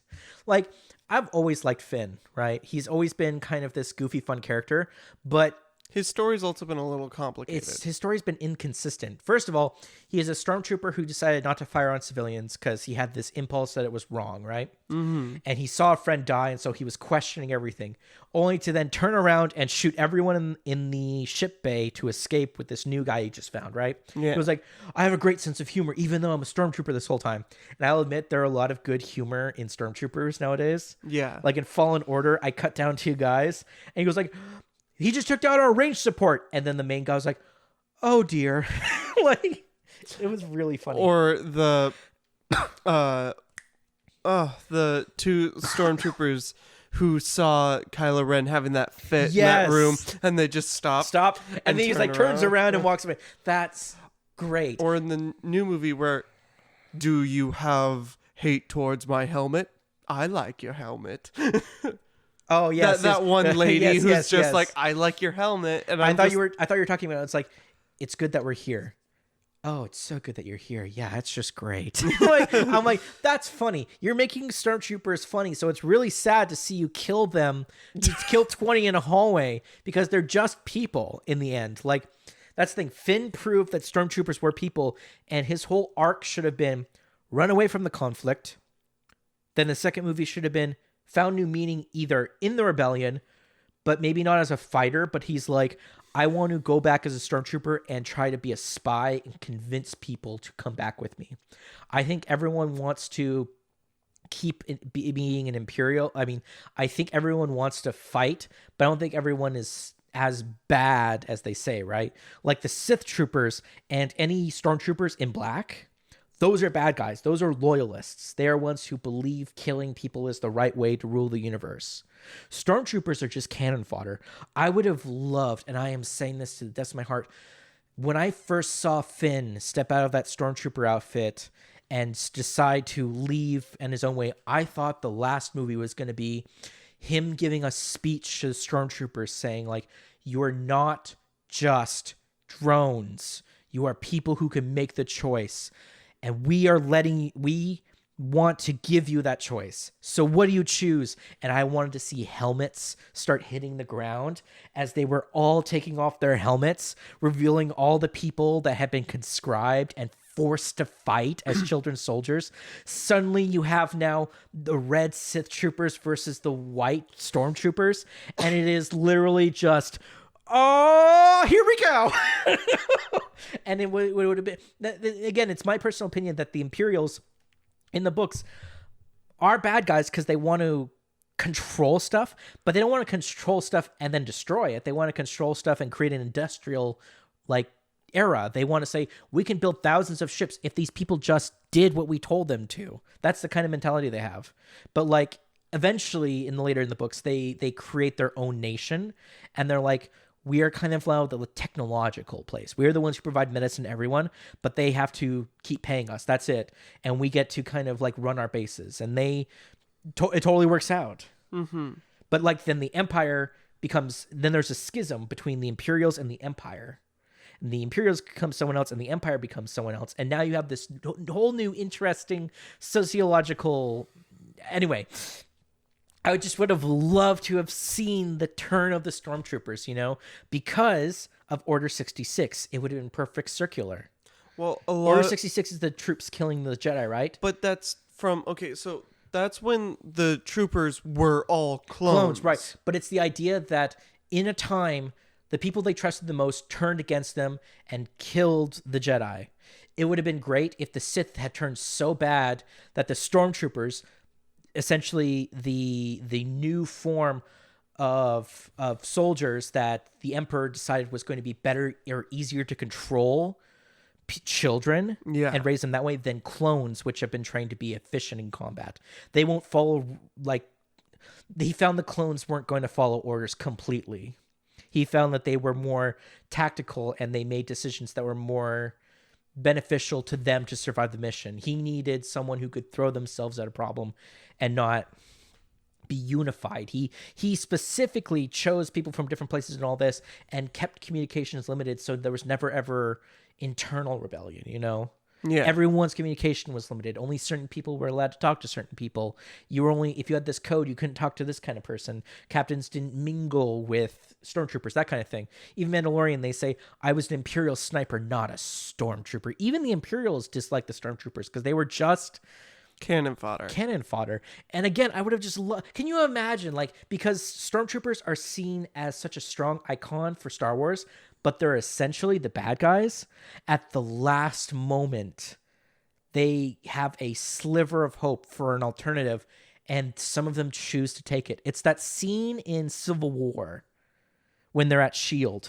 Mm-hmm. There are people in our midst who are planning to do something bad. You don't have to do it. You get to make that choice. And then they do. And then the whole thing explodes. But it's a really cool scene of seeing people who've been planning for evil for a long time with people for good who now see this evil in front of them and choosing what they want to do. Yeah. I love that scene. I love that internal metaphor given a physical reality. Mm-hmm. I think every fight should be like that. I think every fight should be industrialization versus moralism or something. Yeah. We should advance as fast as possible because there's so much bad in the world, we need to fix it, versus you go so fast you forget people behind kind of thing. That's What did you think about adding in the new characters that were old stormtroopers that escaped? They did have a plot line where it was we were on this island because we used to be stormtroopers but then fled. And I'm there isn't enough time for this. I wish there was more. I was sitting there, I'm it's great because this is exactly what I wanted, which is Finn meets other peoples. I just wish it happened in the 8th movie. Not now. It's too late. We don't have time. We gotta go. We gotta get the waypoint. I think they're trying to hint at another movie specifically for He's them. not doing any more movies. Okay, maybe not Finn him. has walked out. He said it was just... Wait, really? Yeah. I think it was both a combination of the fans. And yes, the fans are a problem because every fandom has toxicity. But because Star Wars is the biggest fandom, one of them, the toxicity is massive. Yeah. So when people say, your character sucks, don't. It's not his fault. He does great at acting in this. It's always the lines you're listening to are the writers. I'm not saying go after the writers, but I am simply saying people's hatred is misplaced. Also because I think there's a lot of hatred at this time and a lot of people are trying to find outlets because they never learned a healthy way of filtering their hatred. which is very much why this movie was about how hatred comes to bite you in the end. And also, it's all opinion. Don't hate someone for liking something or doing something that you don't agree with. I would say this. You are allowed to hate something. Yes. However much you like. You can't tell a person not to watch it. Well, you are allowed to dislike Star Wars or anything about it. You're not allowed to tell a person they can't act or be in it or that they can't watch it. Yeah. Because take this as a PSA because we know more than you. You're wrong about Star Wars and everything. I am standing at the top of my hill and I have a katana and anime on my side. Okay, I may have went too far with that one. Yeah, I have a cheese tray. I'm just eating some nice cheese. Yeah, you'll be handing out cheese. Crackers too. Cheese and crackers. Maybe cheese some meats. Crackers. Okay, back to what we were talking about. Okay, so now we're getting up to the finale. After she left Rey on the... No, after Rey left Kylo on the ship, he has a moment where he realizes everyone is gone and he's all alone. Mm-hmm. And the path he's going on will just remain the same unless he changes it. And then Han shows up. But this is the crazy thing. He doesn't show up as a Force ghost. He shows up as a manifestation. Like, he looks like the physical body there, right? Yes. And he says it's too late, she's gone. And Harrison Ford gives the really good line as Han Solo of like, but you could still fight for her cause, right? That is not what I want to hear. I want to hear that she never hated you. Maybe I'm projecting. But he like Han Solo's there. He is talking to Ben, not Kylo, and he's saying like she's gone, but it's not too late to fight for her cause. And there could have been this moment of like whenever Han, it was the one time I wanted Han to literally break down and say, I loved her and I love you. And I wanted Kylo Ren to say, I know. Maybe that's too fan servicey, just a little bit too much, but it is this thing in my mind where this was the time for Han Solo to be soft. This was the time for him to say how much he loved Leia. Because in the movies, they show their love through kissing, right? Yeah. Like, they say, hey, missed you. And then he goes like, yeah. She was like, I know, it's been a while. And then they kiss, right? But then they're hanging out at the end. But I really wanted to see, like, how did these two, like, kind of grow old and apart together? But even at the end, they still loved each other deeply. Yeah. And so when he says it's not too late, and then he throws his red lightsaber into the ocean and essentially turns around, his father's gone, he realizes that he's chosen a new path. And then for some reason, Rey makes it to the Emperor's throne room, goes down to meet him. And at some point, Kylo Ren just decided to have a costume change on his way. Like, he hopped into his TIE fighter and was like changing clothes as he was flying into like his rock band casuals. Yeah.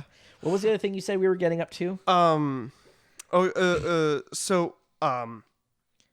So it was Leia's training, lightning fingers, Ahsoka's voice. Okay. Wait. We're not getting to there. We're not there yet. But I do want to say, very funny part is when Kylo is, when Ben. Yes, this is going to be very confusing because now he is Ben. When Ben's going in and he jumps onto the giant chain and he goes, ow. Everyone laughed. Everyone laughed in the theater. See, that's the kind of humor you want, where you now have the badass Kylo Ren making an effort as a human. And as Ben, he's kind of got like that Han Solo, like, I made it, but oof. Next is what was it? What was it? Dang it, you had something else. The Knights. You did not like how the Knights of Ren had no play. Okay, so the Knights of Ren. I read this concept before I saw the movie. All that was on it is Knights of Ren were these knights who followed Ren. Members, Kylo Ren. They're basically Boba Fett. Yes, it was a team of cool-looking dudes. Awesome costumes. Really interesting concept. They have nothing but looking intimidating through certain parts of the movie. They're just his closest guards. But did you read the concept? And this is going to be spoilers for the comics. Beware. For the Knights of Kylo Ren, Ren is the name of the lightsaber. Really? The name Ren specifically is the name they use for red lightsabers. Really? So they follow anyone with the Ren. So when he calls himself Kylo Ren, at some point Ben Solo met the original Ren who had a red lightsaber and taught him how to use it. And he says, "This is my philosophy." And turns on a lightsaber and he says, "If something is in your way, you cut it down." And this was the original like Ren's mentality, and the knights that followed him all follow the same mentality. So anyone who holds the Ren, which is the lightsaber, they will follow. Yes. So when they originally came up with the concept of the Knights of Ren in Force Awakens, everyone thought Kylo Ren took students from Luke's temple and converted them into his knights. Yeah. But it seems this feels like a retcon where it's like, we don't have time to introduce all these Force-sensitive kids, and it's going to look real bad if Rey kills them, but she's going to have to because we just don't have the time. They just turned out to be really like cool looking like bounty hunter dudes, and they basically pulled a Boba Fett where Boba Fett doesn't have a single line. He's just kind of hanging out in the background. They're like, how someone described them to me is like they're the Red Knights of Palpatine in the original. Yeah, but the Red Knights got, they didn't get lines, but they were really cool. They were really cool. They got a better fight scene than the Knights of Ren. The Knights of Ren didn't get an awesome fight scene. I have a problem with that fight scene in Last Jedi, and that's a choreography level where just the dagger guy alone brought both his daggers down in one direction. I'm like, that's not a dagger fight. A dagger is like, do this so someone has to block you so then you can go for the low cut, right? Right. So it's high-low. That's a dagger fight. But they didn't have the right person in charge of choreography. That's all I'm going to say. It was a very difficult shoot. I will admit that, because you have 8 people you have to coordinate around. It does have one of the most awesome moments, though. It does have one of the most awesome moments, though. This is where Kylo... It's the back-to-back. Back-to-back Kylo Ren. So Rey puts her lightsaber Okay, out. so no, we're going back to the movie. I thought we were talking about Last Jedi. So we go back to the movie. The Empire says, "Strike me down, and I will flow through you." That was another thing. So I love his speech. So which one?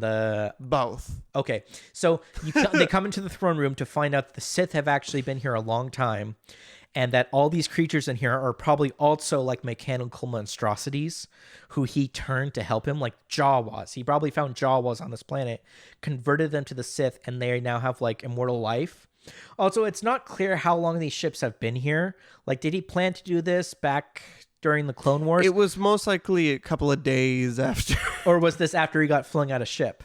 Most likely after he got flung out of the ship. I've heard people say they're upset because when he was flung out of the ship, because Vader sacrificed himself to do it, that this totally retcons that. Or demeans that sacrifice. I agree with them to a point. He could have come back, right? But it should have taken him more time. Like, he was like, "Vader stalled my plans with his betrayal. I thought him truly under my control, but I never make that mistake again. I've spent the last 20 years," aka he's been in space for 16. So he was dead for a while and there was peace, but when he came back, that's when things started falling apart. That's fine. The fact that Vader stalled his plans and his final order was always his plan. What was the point of the Death Star? Yeah. If the final order was 50 ships that could simultaneously fire onto a planet, what was the point of anything with a single ship? It was like, sleight of hand. No, now another sleight of hand. No, my true master plan. Dio!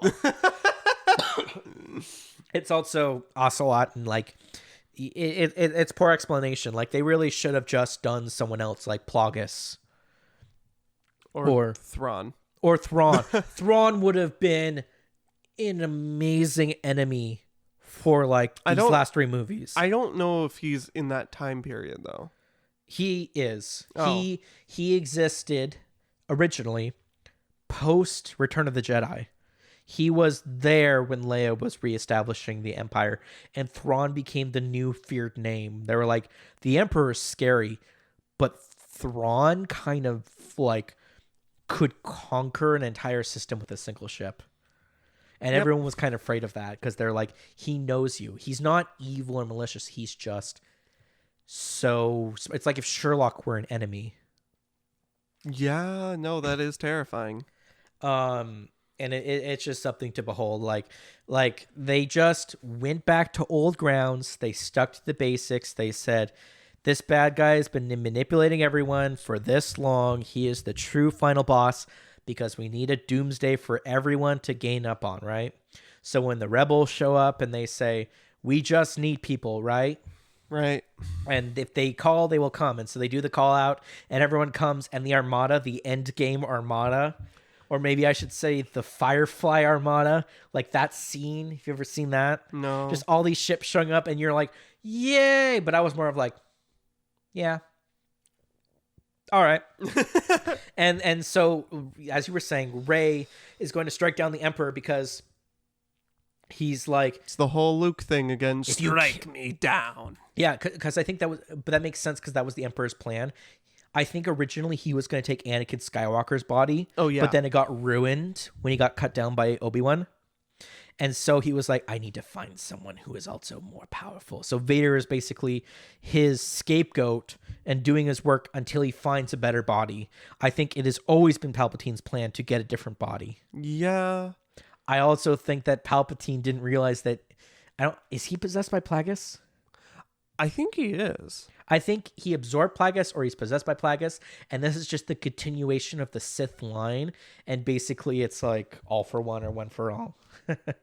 Yay, Where you get more anime. powerful as it passes on. Yeah. So it makes sense that when Rey reaches to strike him down, she realizes Ben is in the same place and he's in trouble, and so when she brings it behind her head, she brings it back and it's empty, and they just did the force transfer. So Ben then pulls his hand behind his back, and now he's got a lightsaber, and he's been fighting the Knights of Ren, and they all look at him like, what? And he's just like, and then just starts cutting him down. Like, I love cheeky Ben. I love cheeky Ben. And so after he cuts them all down, the Emperor's like, oh man, I'm talking so much. They get to the final throne room, right? And they have their battle, and they're fighting back to back again, right? Finally, with Ben and Rey side by side, the descendants of Skywalker and Palpatine. Yeah.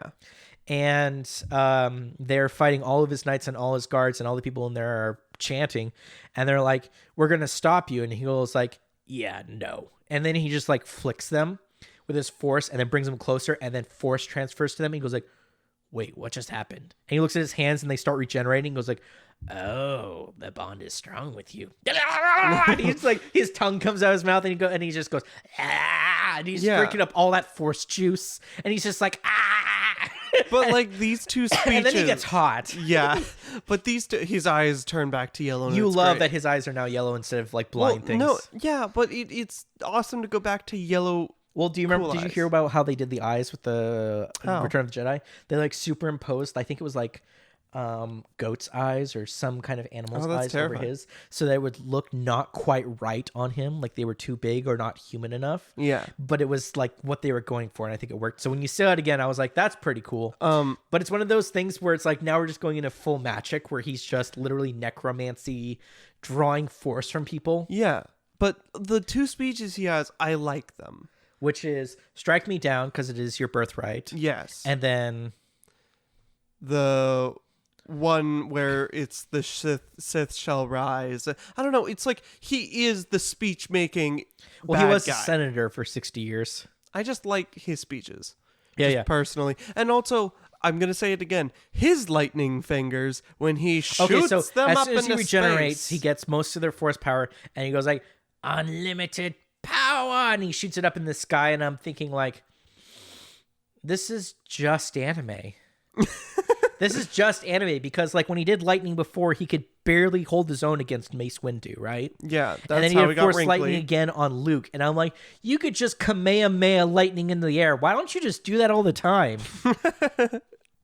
And so he does that. All the rebels start falling out of the sky because their ships are all out of whack. I'm going to talk about something, by the way. Don't remind me about this script leak. So he shoots his things in the air, and they all get taken out. And then Rey's laying on the floor, and she sees that everyone's about to die. And she's like, be with me, be with me. Like, the Force be with you. She's calling out to the Force because she no longer has the strength. But the Force doesn't come to her the way she's thinking. It doesn't come to her as power. It comes to her as voices. And here it comes. And my this other actually gave favorite me part. chills where like she looks beyond and it goes past the battle. It goes past the clouds into the stars, into the great nebula. And then she starts hearing the voices of Yoda, of like a Jedi. She hears the voices of Yoda and Samuel L. Jackson. And it's like the Force is always around us. And Qui-Gon Jinn and like saying things like all the quotes like the Force is all around us. It flows through us. A Jedi does what's right. A Jedi defends those who cannot defend themselves, and things like that. And then we get the line that you've been talking about. Ahsoka Tano appears of her thing, even though she's not technically a Jedi, but something much cooler. Okay, Ahsoka Tano. The same voice actors from Rebels and Clone Wars, they got her to come and voice her. No, I was just amazed they actually got her. It's mad respect for someone who's considered like side content for Star Wars, getting like actual recognition in the movies for people to pick up on. Like most people only see the movies and therefore have no idea what happens with these spin-offs. And the fact that she'll be mentioned as an Easter egg, which will draw people back to the Clone Wars, makes me really happy because that's a really good series. Yeah. And she's a good character. Yeah. And Ezra and Kano and all those characters. Yeah. But like I forget what she says. I couldn't pick up everything they were saying because they started overlapping, but they're basically telling you, rise. And it's, this reminds me of a story. I'm going to do this really quick, a really sidetraction. I talked to a comic artist named Greg Rucka, or a comic writer. And I asked him, how do you make strong characters? And I remember this was like one of the important things because I missed his panel and I really wanted just to basically get what he wanted to say. How do you make strong characters? And he says, well, the key to a strong character is when you knock them down, they get back up. And I'm like, okay. And then I kind of walked away with that. And that stuck with me for a long time of like, a strong character isn't someone like who can push something or move a car. Like the best example is Spider-Man when he is under the rubble. It is him at his lowest, literally stacked with rocks and thinking he can't do it, and he's stuck and he's going back to being a kid and screaming for help. And then he sees the mask and he's like, you could do it, Spider-Man, you could do it, Spider-Man. And he starts lifting it, and it is literally the strength to get back up is what makes you strong. It is not because you are strong, it is because you choose to stand up. And she does that. They don't give her, like, I was thinking like there was going to be like Force ghosts lifting her up and she was going to become Aang Avatar mode. And I was like, please don't be that. Please don't be that. Please don't be that. But no, she puts her fist down and then her foot under her. And then she stands back up and draws her lightsaber. I'm like, yes. Because I hate Deus Ex Machina endings. That was a really good, like, all the way around. You, like, entranced me with that. You brought it all the way around. I'm sorry, what did I say? I completely forgot. It all came out of me in one spray. And yeah, weird vomit. I got nothing else on that, but I love that she stands back up. She looks at him, and then he stops the lightning because she's like, oh, I'm going to kill you now. And he just does lightning. Oh, he knocked Ben away, right? Oh, yeah, he knocked Ben away. Into a pit. He goes like, just like your grandfather did to me. And he flicks him.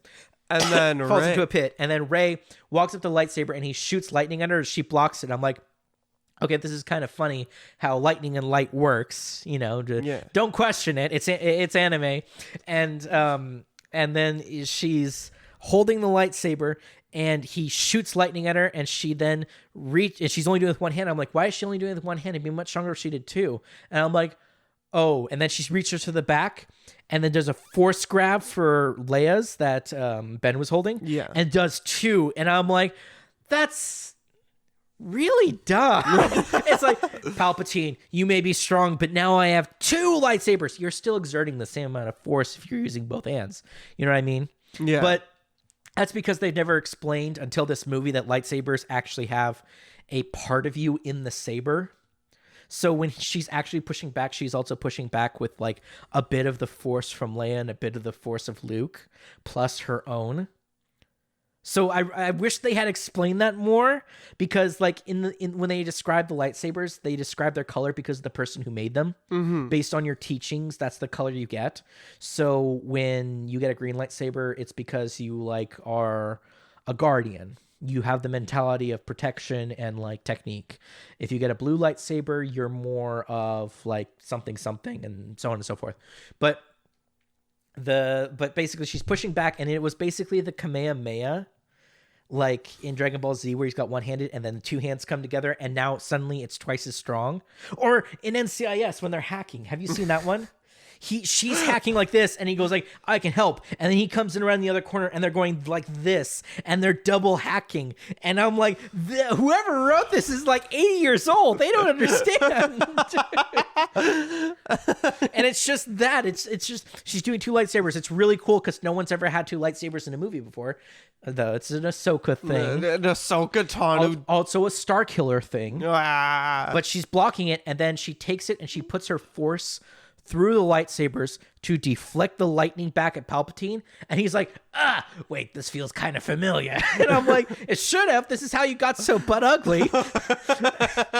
and she brings it back and shocks him again, and he starts peeling away, which is totally intense. It was and so like gross. Totally like out of like Last Crusade when the guy melted. Like in front of everyone. And he's getting blasted away by his own power. Thus, she does not get possessed. Because she didn't strike him down, he was struck down by his own power. Yeah. Therefore, closing the Ouroboros, the cycle has ended, kind of thing. Yeah. And I think, okay, yeah, that's a nice rack up, but then it takes all her effort and she just dies. Ugh. Only for Ben to walk back up and come up to her cold corpse and be like, I'm sorry this happened. And then he looks at her, he goes like, but I can probably save her. Not without saying a word, which I really appreciate. It is just Adam Driver working it. He is working that character. Like, I was not a fan of Kylo Ren because he's never confident except in this movie and what he does. And I never saw him as a threat after he took off the mask. After I saw Adam Driver under the mask, I never felt threatened by him again. But that's a story thing. That's not an actor thing. But because I see him, I'm always seeing this kind of awkward character trying to be something they're not, which is good as a character, right? But the moment he becomes Ben Solo again, I love him so much more as a character because he's just being awkward and rolling with it. It's not him trying to make up for being awkward. It is literally him being awkward and being okay with it. And I'm like, I wish I saw more of this. I wish I met Ben Solo. You know what I mean? Yeah. I wish I saw more of Ben. And so when he comes over, he puts his hand on her thing and heals her like she did for him on the fight on the ship. And she goes like, and you would think for a split second, like, are they going to do a Dio where she actually got possessed by Palpatine? But he's just sitting there and she's like, hey, Ben. And you're like, it's sweet. She knows. And then they kiss. Yeah.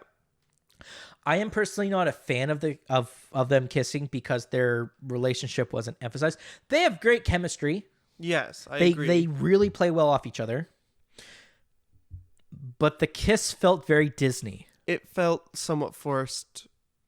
Just from my aspect, I'm not saying it was bad. It just their relationship felt more like a growing friendship. It was than a romantic. It was a growing companionship. Like, I rely on you, you rely on me.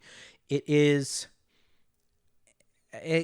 one of those things that doesn't sit right with me because it was the same thing happened with Finn and Rose. And I can't tell you the reason why.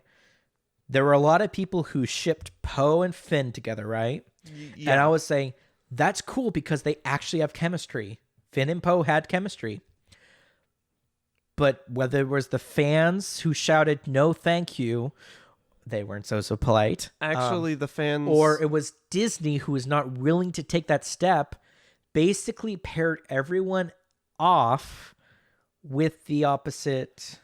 Gender someone. Actually... Except, do you remember that scene when they're celebrating at the end? Yeah. You saw that too? Yeah. Okay. There were two girls that there was a girl that has been emphasized as like the communication officer and someone who gets out of a ship who hugs her and they kiss at the end. And I'm like, okay, that was interesting. Somebody caught my eye there because it was center frame, and it's because and the reason there was emphasis on it because it was same gender. Not that there's politics in this movie, even though it is a series based off war. I'm simply stating I think Rose and Finn was forced. And I think Kylo and Ren's and Kiss was forced because it just feels Disney. It feels like they have to end every movie with a... I mean, they've been stepping away from that for a long time. Yeah. They've been stepped away from that from Frozen. They stepped away from that from Moana, as far as I could tell. Moana had no real it wasn't about the romance. It was about the adventure. Yeah. And this was that. And it's the one hiccup at the end of that scene where I just sat there and I was like, it should have been a hug. It should have been a hug. And then she pulled away and he had gone limp in her body as they were hugging. I do want to say one thing. Because he's dead. Kylo Ren died. Right. His body disappeared. They need to explain that like a lot to me. I don't think it needs explanation, but there needs to be an explanation of why Qui-Gon Jinn's body didn't disappear when he died. Why Kylo Ren is allowed to disappear when he dies. Leia is allowed to disappear because she got to that point. Yeah. And do you think Mace Windu disappeared when he splatted on the cement when he got thrown? That makes me sad every time I think about it. That the Mace Windu died, quote unquote, because he got thrown out of a window. But we don't know. He could have force pushed before he landed. That's totally a thing. Feather Fall Jedi can do that. Yeah. But it's like one of those things where, like, if he didn't, he splatted on the ground and then his body just disappeared.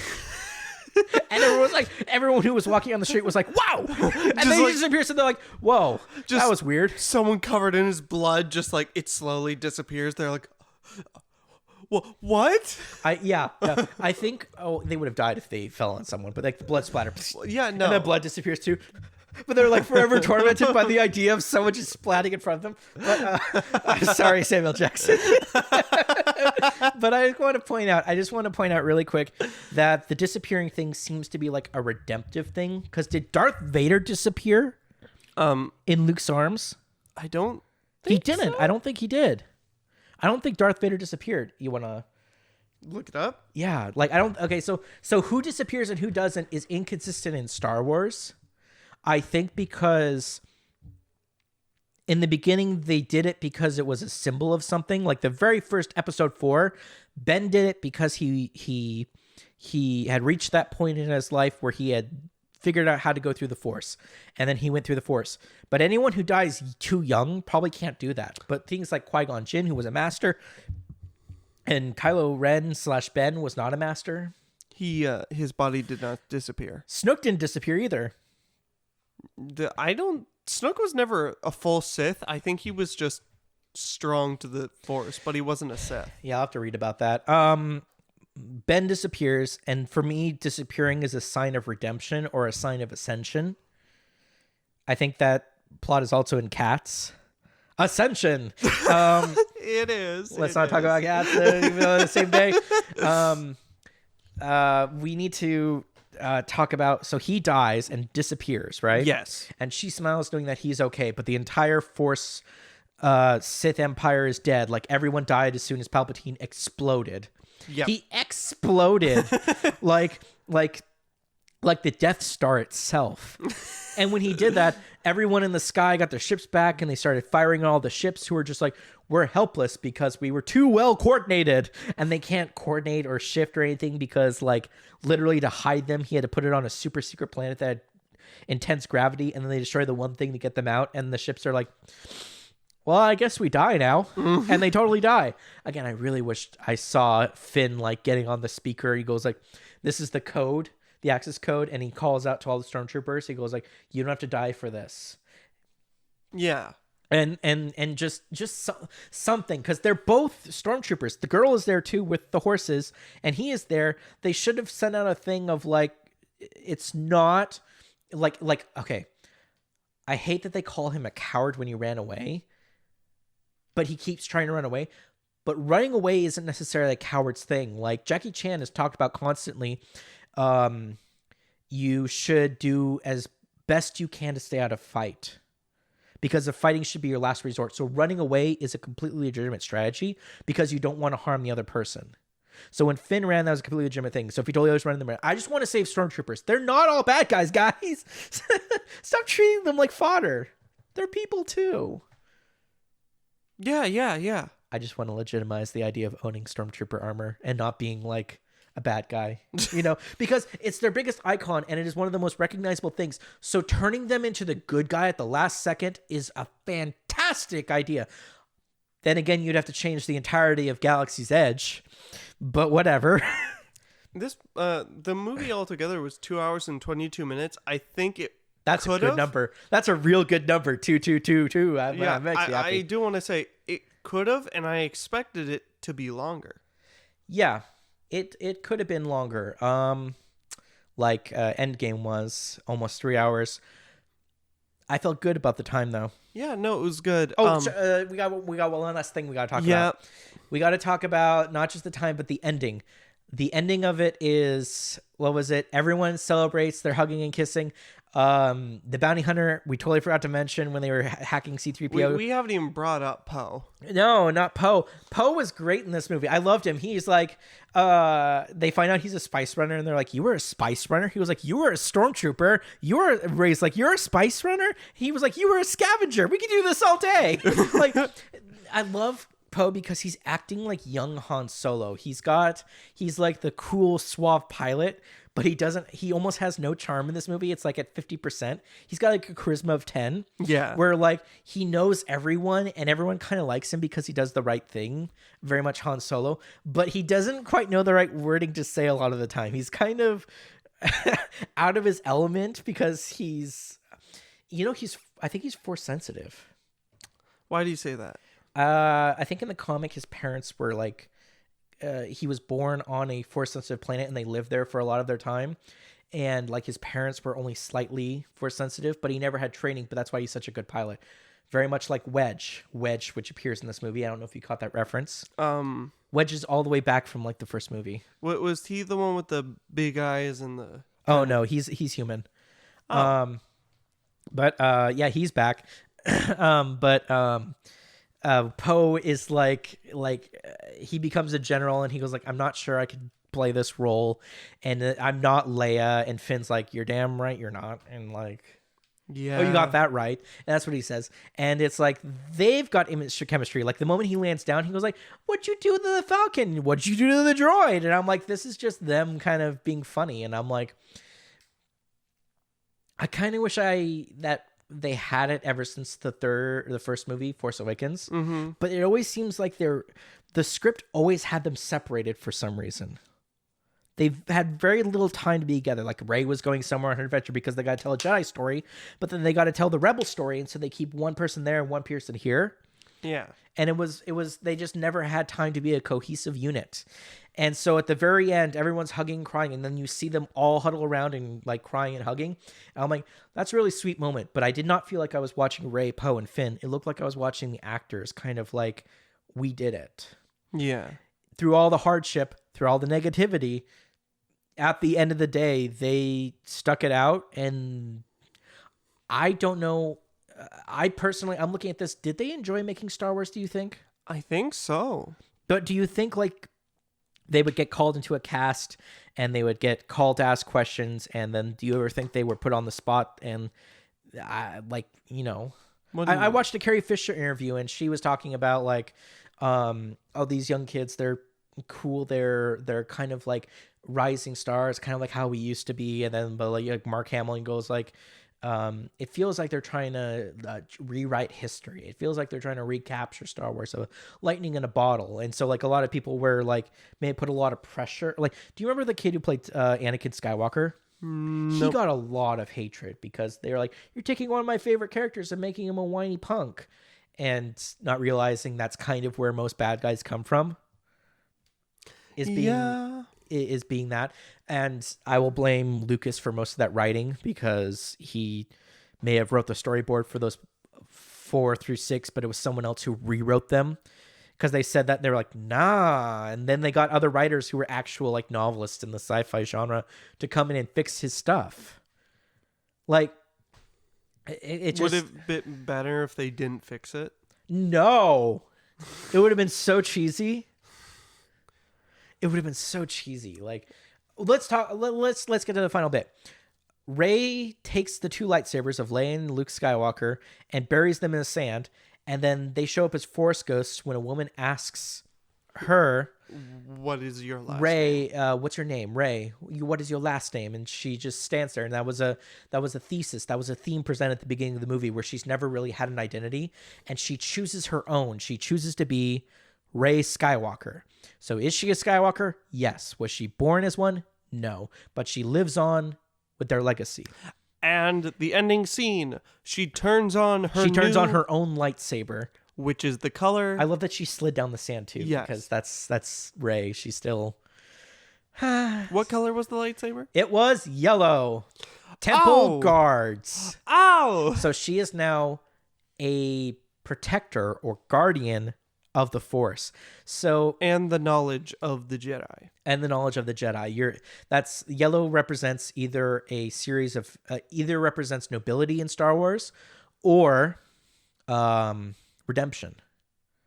Usually red turning back to good. So a Sith lightsaber being redone. I kind of wish we saw that scene of her flashing back to all her memories and all of her friends, because that's what a lightsaber is. It's you putting your teachings into lightsabers and everything she learned and everyone she. That would have been the cherry on top for me. Like, you still get the ending where she turns her lightsaber, it's yellow, she's doing something no one else has done, right, in a while. Right. She's leading her own path. Then she looks up and there's BB-8 and her looking at the twin setting moons. The classic scene of Luke looking out when the music swells and the music's playing, and I'm like, that's really good. That's circular. The hero's journey. They did it. They stuck the landing, even if they shook a little, right? It wasn't a disaster. I just wanted to be entertained. But for the topping of me, it would have been seeing her at that twin moons, and then maybe before the twin moons or after the twin moons, it's her making the lightsaber of the pieces floating in front of her, and she is thinking of all the people she met, and then she grabs the lightsaber and turns it on, and it's yellow, and she looks across it, and it's just the lightsaber is just below her eyes, and you see it in her eyes, and boom, credits. But that suggests too much that, like, sequels. This is supposed to be a finish. This is supposed to be. Okay, are we back in it? Yes, we are. So, don't hit the keyboard. The cherry on top. It just ended well. You have Rey could have built a lightsaber and ended with her, or it ends with the sound and not show the color. But I mean, like, I'm pretty sure they showed the color because, like, they wanted to, like, really cement her as like someone who stands out in the universe. And anyone who has a yellow lightsaber has usually gone on a journey that is circular, like life changing, and that's usually what gold represents. It shows an elevation, like the temple guards show it, and they're kind of above the masters, but they never leave the temple. Yeah, they have a whole other thing going on. I also think it's crazy that Ben did not show up with Luke and Leia. Right. I think there's good reason for that. I'm pretty sure there's a reason, and we are going to see it either in the form of future novels or comics of Rey continuing her journey. They're going to do the Wonder Woman route or the DC route, where, have you seen recently DC's released 3 comics at the same time for 3 different demographics, all featuring Wonder Woman for the 1984 movie? I have not. There's a kid's book, there's a teen book, and there's an adult novel coming out. All featuring Diana at different points in her lives. And I'm like, that's clever.